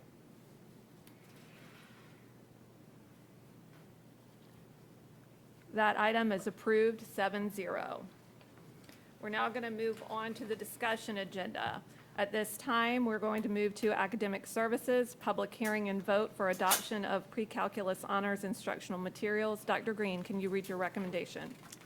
That the Duval County School Board conduct a public hearing and vote to approve the adoption and purchase of the following mathematics instructional materials. Number 1, Demana, Kennedy, Waits, Foley, and Bach, Savas Learning Company, Pre-Calculus, Graphical, Numerical, Algebraic, 10E, C. 2019. Thank you. At this time, I'm opening the public hearing. If there is anyone who wishes to speak to the item, we're going to ask that you move forward to the podium, and we have a designated personnel from the leadership team there to assist. Seeing none, I will close the public hearing. I'm going to ask for a motion. So move. Second. I have a motion by Board Member Willie and a second by Board Member Jones. Are there any board members who wish to speak to this item? I do. Board Member Willie, you're recognized. First, I want to thank, through the chair, I want to thank Ms. Walker for your presentation earlier. We have some amazing folks on our staff when it comes to these subject areas. And honestly, it's unfortunate we were even put in this position to not have a textbook because of what some folks would deem as inappropriate materials. When we have professionals who do this job every day, who look at this text and approved it before. So I just want to make that statement. I'm going to approve the text that we have. But when we think about the education of our kids and what we're trying to do and push us forward, this does not help us to do that, in my opinion, to delay a textbook because of what folks would deem as, whether it's critical race theory or whatnot. We're trying to teach our kids and have information in our textbooks that is relevant to our kids. And if we're going to go down this path, it's a very dangerous path that we're going down. So I just wanted to say that. But thank you so much, Ms. Walker, for your presentation. So informative. And thank you for your service to our district and your expertise as well. Thank you, Board Member Willie. Is there anyone else who wishes to speak? Seeing none, I will call for your vote. And again, those that can register electronically, please do so. Board Member Carney and Board Member Joyce, if you would do verbal. Yay. Yay. Thank you. That motion passes 7-0. At this time, we'll move on to Chief of Staff, public hearing and vote, revisions to Chapter 2 Board Policies. Dr. Green, can you read your recommendation, please? That the Duval County School Board conduct a public hearing and adopt the recommended revisions to the following policies in School Board Manual, Chapter 2. Policy 2.38, Audit Advisory Committee. All right, thank you. At this time, we're going to open our public hearing. If there is anyone who wishes to speak to this item, we ask that you move to the podium at this time. We have designated leadership from our district office to assist should you wish to speak. Seeing none, I'll close the public hearing. I'm going to ask for a motion. Move approval. Second. I have a motion for Board Member Jones and a second from Board Member Carney. Is there anyone who wishes to speak to this item? Seeing none, I will call for your vote. And again, Board Member Carney and Board Member Joyce, a voice vote. Yay. Yay.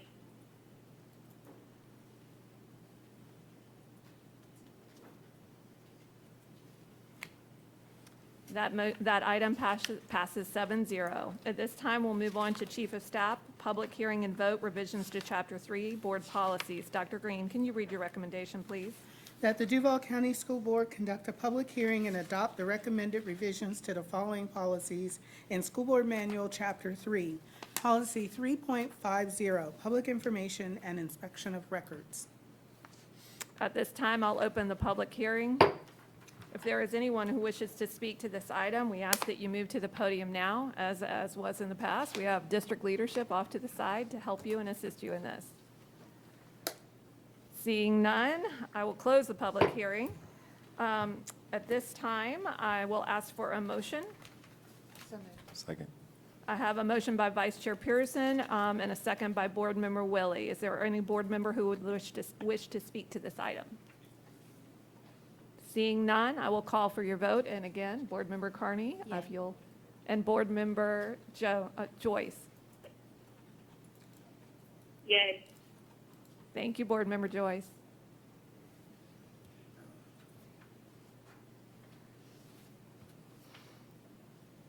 That item passes 7-0. At this time, we'll move to Chief of Staff, public hearing and vote, revisions to Chapter 6, Board Policy. Dr. Green, can you read your recommendation, please? That the Duval County School Board conduct a public hearing and adopt the recommended revisions to the following policies in School Board Manual, Chapter 6. Policy 6.02, Employment Defined. Policy 6.08, Appointment and Employment Requirements. Policy 6.9, Non-Certificated Instructional Personnel. Policy 6.12, Employment of Athletic Coaches who are not full-time employees of the school board. Policy 6.17, Substitute Teachers. Policy 6.30, Certification of Administrative and Instructional Personnel. Policy 6.32, Teaching out of Field. Policy 6.42, Assessment of Employees. Policy 6.45, Personnel Files. Policy 6.47, Work Year and Workday.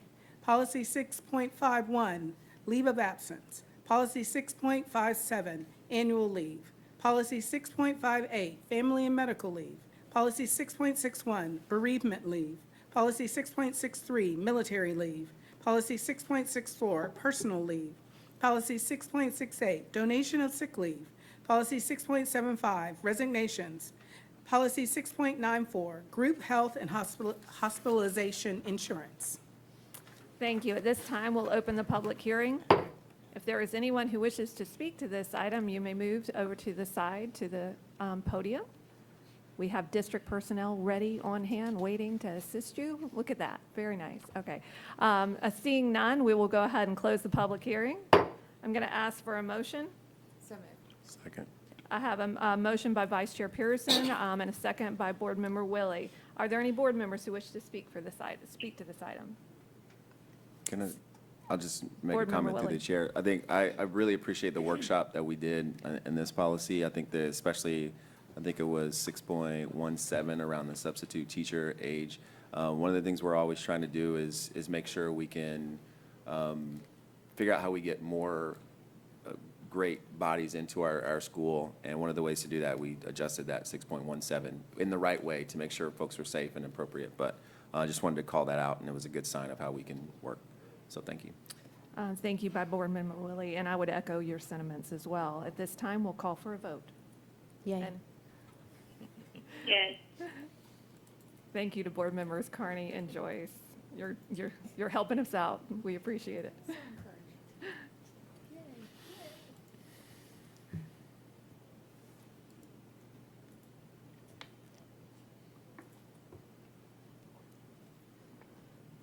That item passes 7-0. At this time, we'll move on to Chief of Staff, public hearing and vote, revisions to Chapter 9 Board Policies. Dr. Green, can you read the recommendation, please? That the Duval County School Board conduct a public hearing and adopt the recommended revisions to the following policies in School Board Manual, Chapter 9. Policy 9.30, Use of Facilities and Grounds. Policy 9.60, Visitors. Policy 9.66, Sales Surtax Oversight Committee. At this time, I'm going to open the public hearing. If there is anyone who wishes to speak to this item, we have personnel on the side here ready to assist you at the podium. Seeing none, we will close the public hearing and thank Dr. Pierce for his participation in tonight's meeting and assistance on the side there. At this time, I'm going to ask for a motion. Move approve. Second. I have a motion by Board Member Jones and a second by Board Member Hershey. Is there anyone who would like to speak to this item? Seeing none, I'm going to call for your vote. Yay. Yay. Thank you, Board Member Carney and Board Member Joyce.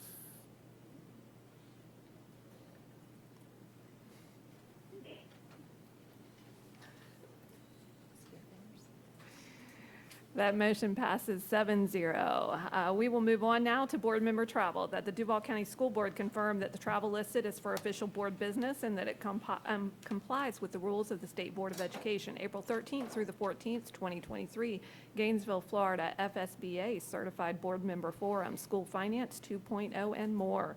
That is for Board Member Pearson. I ask for a motion. So moved. Second. I have a motion by Board Member Willie and a second by Board Member Jones. Is there any discussion? Seeing none, I call for your vote, and again, verbal. Yay. Board Member Joyce? Oh, yes. Okay, thank you.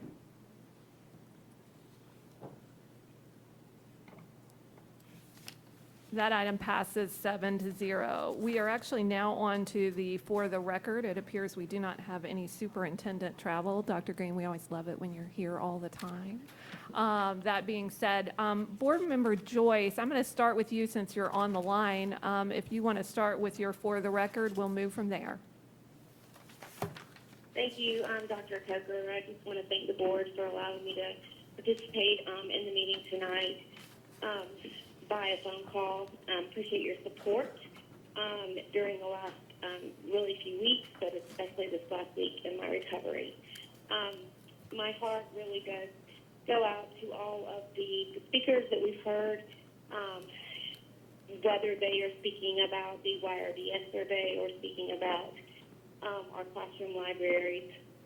But I do, want the public to know that the people of Jacksonville trust us with their most precious possession, their children. We get these kids when they are 4 and 5 years old, full of curiosity, wonder, and innocence. The culture we live in, however, seems hell-bent on exposing our children to sexualized imagery all the time and in every imaginable platform, from social media, commercials, to movies, to video games. If you don't know that, you aren't paying attention. The false narrative that DCPS is banning books is ludicrous. Would someone say that DCPS has banned Playboy magazine because it is not set out in our school libraries? Of course not. This magazine exists in the world. It is not banned. However, it also is not appropriate to use to educate children in a way that will allow them to join society as productive members. Florida's obscenity laws have been on the books for decades. The intent of those laws includes protecting our children from pornography. Again, the district is not banning books. It is reviewing books to make sure that they are age appropriate. As the review continues, I would submit that the variety of books readily available to our hardworking teachers working to fulfill our mission to educate children is virtually limitless. I just want to go on the record to just let people know we are not banning books. I also want to just thank all of our teachers out there that are doing such a wonderful job exposing our children to good quality books. I want to thank those teachers that were Teacher of the Year and the Teacher of the Year finalists. I'm sorry I could not attend that celebration, but I do, as a teacher, know that it is a wonderful time to celebrate all of the gifted educators we have in the Duval County Public School System. And so I just look forward to getting back with my fellow board members and continuing to do the work that is so vital to Duval County, and that's educating our children. And thank you again for your support. Thank you, Board Member Joyce, and we were glad to have you with us and wish you a recovery that is very speedy. We will move on to Board Member Jones. Thank you, Madam Chair. I too want to commend JPEP and their many sponsors for the Outstanding Eddie Awards that was put on this last month. I thought it was very exciting, and it highlights what our teachers do each and every day. We have some wonderful, great teachers working each and every day, and the Eddie Awards highlights and showcases that work. Unfortunately, some of our teachers are working in fear now because of what's happening with the book review process, and for fear that they may commit a crime, and that's unfortunate. That's truly unfortunate. I also want to thank the many schools that invited me to the mid-year stakeholders meeting. I thought those were very interesting, and it shows how engaged our principals and stakeholders are in improving the educational outcome for our students. And also I want to thank Dr. Green and her staff for allowing me to join them with the GSA meetings we had at Westside High, Frank H. Peterson, Paxson. It was very interesting, and the students were very, I'm glad the students allowed us to engage in their meetings because they were well organized, they were very articulate, and very concerned about the direction that we as a board are taking this district. One interesting thing they asked was, how can we afford to buy them snacks? That was one of them, but that was interesting. And also the ACE meeting that was held last week, I want to thank those parents and those members of that committee who met, and we are working to try to work through the ACE process with the Charger Academy and the new Chaffee Trail middle school. It's very challenging.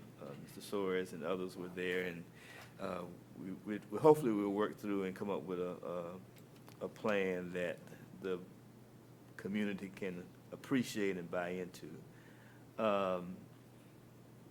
And last night, I also want to thank Mr. Soares in meeting with the PTA at R.V. Daniels to work through their concerns about reducing the transportation time from various South Mandarin and Bartram Trails area to R.V. Daniels, and thought we came up with some ideas that can hopefully reduce that transportation time. And I'm going to put on my vice chair hat now for Cindy Pierce and give a few shout outs to some of my students. Congratulations to the multi-talented student athlete Keyshawn Porter of Westside High School for winning the high jump, the 400-meter run, and the 110 hurdles at Saturday's Donnell Butler Relays. He's a very outstanding student athlete and really appreciate what he's doing. Also, congratulations to the Paxson boys basketball team for winning the District 4A championship. You know, you can be a good student and you can also be a good athlete, and I think Paxson is demonstrating that.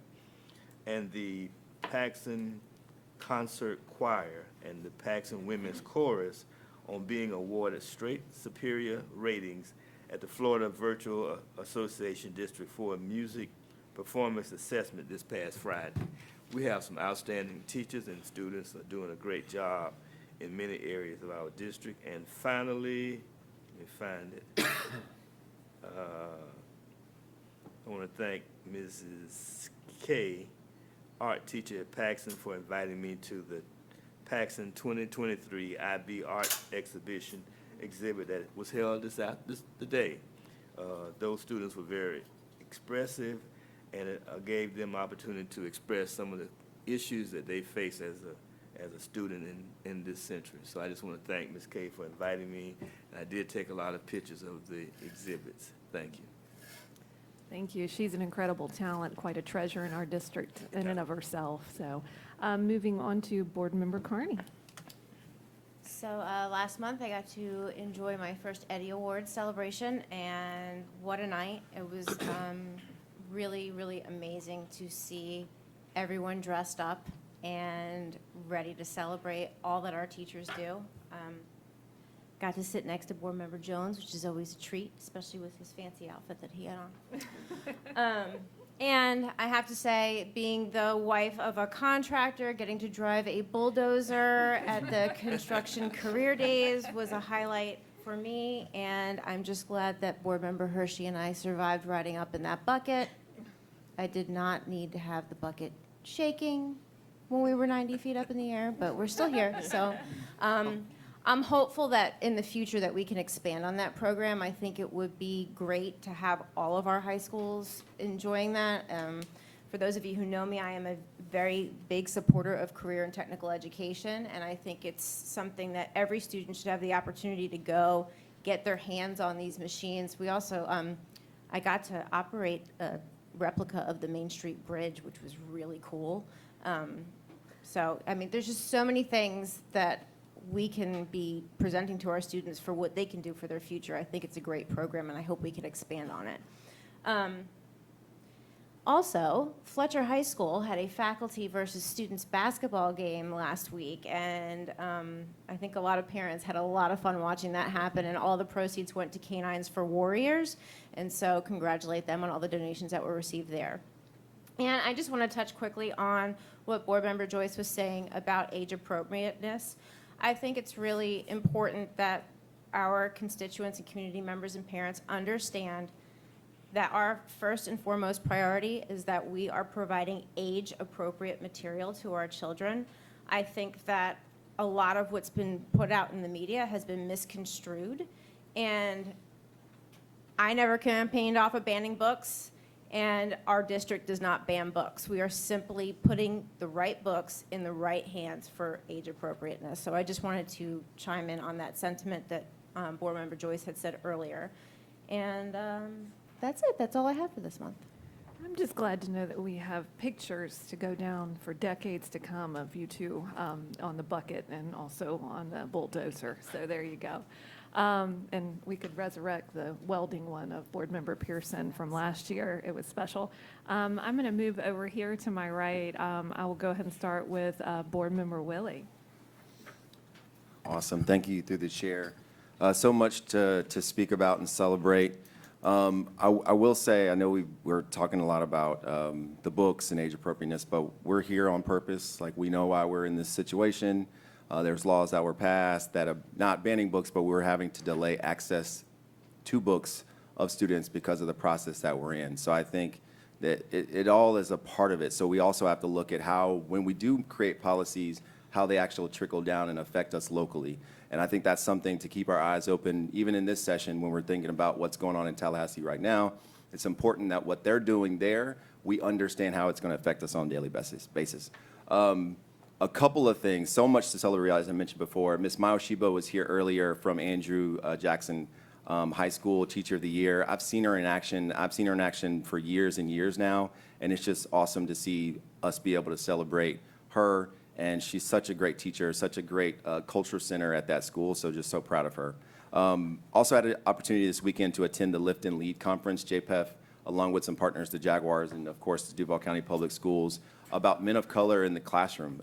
Such an important piece of what we do every single day is putting more folks in front of our kids, and men of color are a group that's underrepresented. So that conference basically got a chance for those people to come together and really develop themselves and see themselves in a room.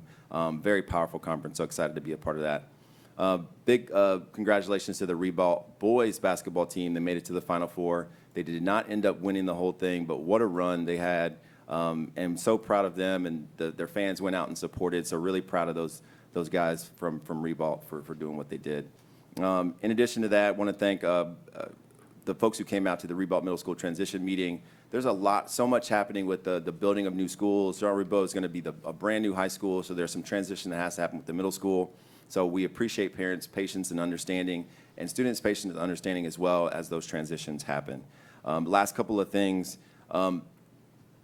Folks may know or may not know, there are going to be there's new school board maps. There was some discrepancy on when those maps would start, but that's a big conversation to have about who your representatives are. So those are conversations that I know we've looked at the maps and pushed that out, but I know I'll be working with my fellow board members to make sure our schools know, our parents know, our community knows exactly who represents them, because there are some changes that happens with the new maps that most people think just affect the city, but also they affect us over here as well. Also, want to shout out Miss UF. I know I'm a big Georgia person, but Miss University of Florida this year is actually a former Miss Jean Ribault from 2020. So the University of Florida Miss UF this year, 2023, is actually the Miss Jean Ribault from 2020. So just congratulations to Paris Richardson on that big feat. Even though she's at the University of Florida, we'll give her a shout out because we represent. And last, I want to just a moment to just appreciate Mr. Dwayne Kahn, who passed away. Golly.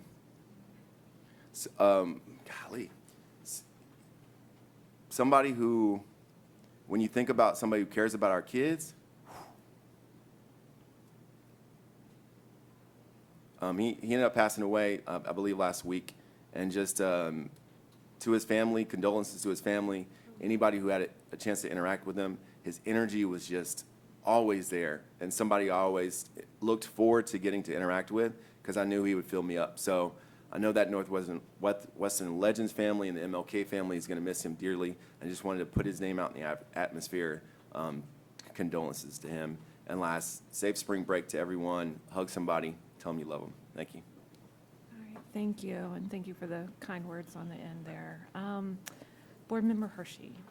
Thank you. I would like to echo what Board Member Carney said about the Career Construction Day and the opportunity that the school district has to expand participation to high schools. I know that with COVID, there was kind of a dip in participation, and it was canceled for a couple of years, but sure would like to see us expand again, participation with high schools, because I think that no matter which high school you attend in the city of Jacksonville and Duval County, the being exposed to career construction days opens up opportunities for students. They have a great program at the end where students, after they experience the day, are able to go through and actually talk to potential employers. And there are often many opportunities for scholarships and job placement. So it would just really be a great opportunity for the district if we could expand participation.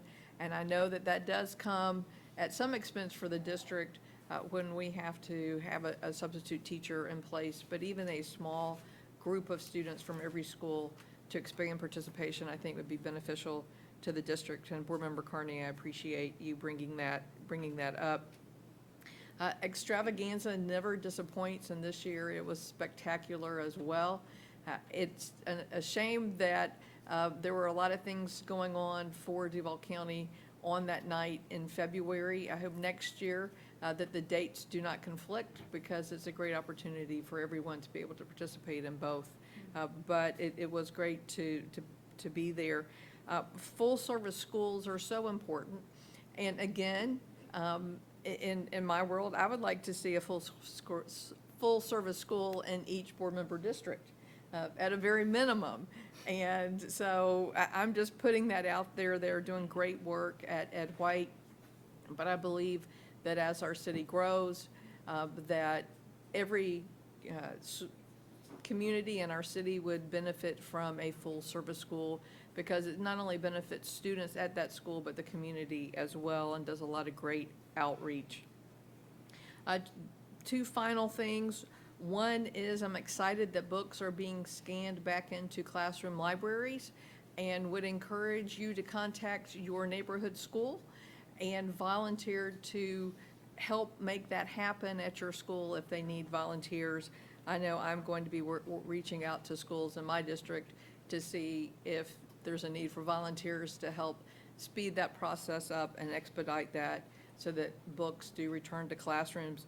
It's also my understanding that while books may be moved to a more age-appropriate grade level, that there's a chance that that book would be available in the library. So there's a difference between the media center and the classroom library. So just because it might be reassigned in a class library doesn't mean that there would not be access to a book in the media center. So again, I think that we are rethinking things, and it's always uncomfortable, but I do appreciate the hard work and time and effort that has gone into this process. And finally, as Board Member Willie shared, when it comes to school districts, we represent 2 city council districts. So I encourage you to get out and vote. And early voting, I believe, started on Monday.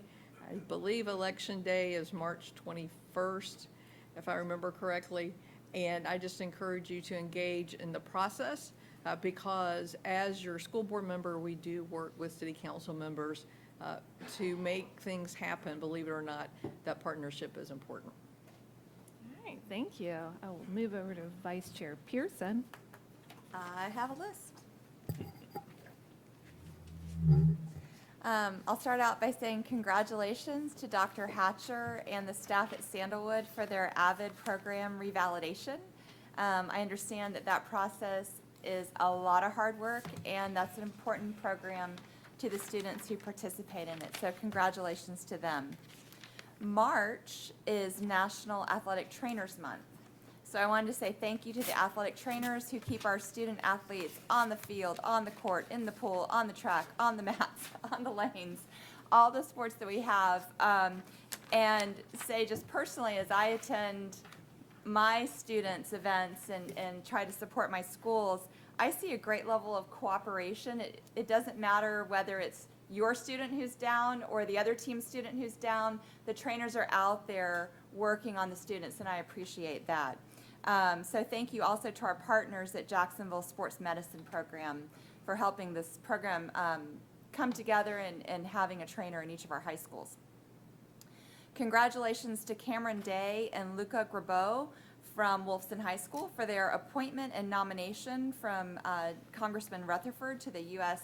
Air Force Academy. I attended the ceremony down at a high school in another county. And there were students there from Mandarin, First Coast, Fletcher, and Stanton who were being appointed to the Force Service Academies and the Merchant Marine Academy. So it was nice to see Duval represented so well, and what an amazing group of students there were on the stage. Which made me think of all the shout outs that I've done. I don't think I've ever given a shout out to JROTC. And so I want to give a shout out to JROTC, spotlight this leadership program. When I go into my high schools, I see trophies on the front desk as I go in, and many of those trophies are for our JROTC programs for the male students and the female students in those programs for athletic events, for drills, and other events that they do. So I wanted to say thank you to the instructors and the student leaders in this program and give them some recognition. Saying thank you to the Jumbo Shrimp and 121 Financial Park for hosting our high school baseball teams again, getting to play a game in the ballpark. As a former baseball mom, I know that was a highlight in the schedule. Echoing Board Member Hershey, early voting did start on Monday. There's a mayor's candidates debate tomorrow night at 8 o'clock, which will be televised. So I would encourage all who are interested or undecided at this point to tune into that mayor's candidate debate. Also, the legislative session began on Monday. If you want to follow what's going along, floridapolitics.com is a good source. myfloridahouse.gov and flsenate.gov are all good sources to track bills that are going through and watch hearings. I watched one this afternoon, actually. If you're in town over spring break, and our spring break starts on Friday, but if you're in town this weekend, you might want to check out the Bob Hayes Invitational Meet at UNF. Some very fast and skilled students who are delaying the start of their spring break will be competing, and I'm looking forward to going out on Saturday and seeing some of the events. But back to spring break. The way our calendar falls this year, we're ending the third quarter at spring break, and so when we come back, we just have the fourth quarter left and we're done. So this is a special word to seniors, having had back-to-back seniors in my family. Stay focused over spring break, make good choices, and realize that you have worked really, really hard to get to this point. You're almost there. Push a little harder, and let's see you get across the finish line and on to the next thing, whatever your next is. Stay safe, everyone. All right, thank you. And from my angle, a couple of items. Want to echo what Board Member Jones said about the mid-year stakeholders reports. It was incredible to hear about the good work that's going on in our schools, and also to see in some of my schools parent participation that is rebounding now that we're coming out of COVID. And so good to see that as well. Construction career days, I know a lot of us have spoken about that. I want to give a specific shout out though to Mike Gruber. He was the person who took me around for 2 years in a row. He's been giving us numbers of how many students by school are actually attending. He worked on transportation issues this past year. He's just an incredibly charismatic person in that community, and we are very lucky to have him in our community. So a special thank you to Mike Gruber for just doing all he can to work with us as a large district to get as many children there as possible. I want to do a special thank you to Paula Renfro, too, our Chief of Academic Services. This evening a constituent spoke, and she talked about how in community leader roles, it's hard to make everybody happy.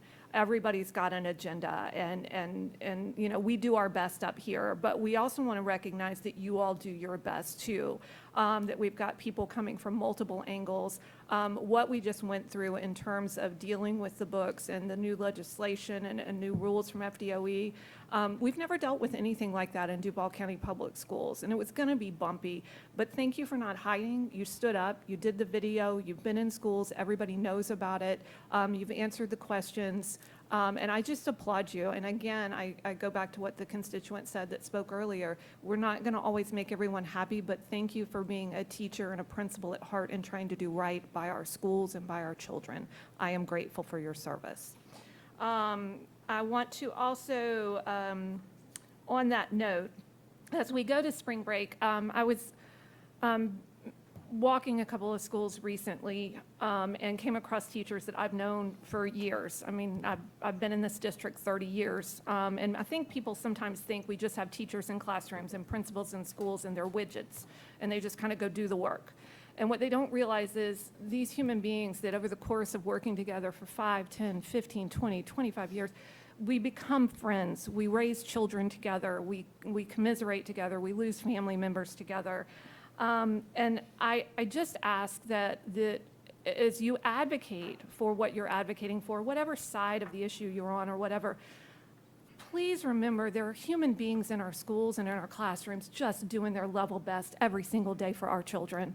And please, if you can turn it down a touch and support them. And if you're not sure of what's going on, become a volunteer. Go be in that classroom with that parent. Go get in our parent academy. Be a volunteer. Learn about our work more. Don't just come and speak at a meeting and say something.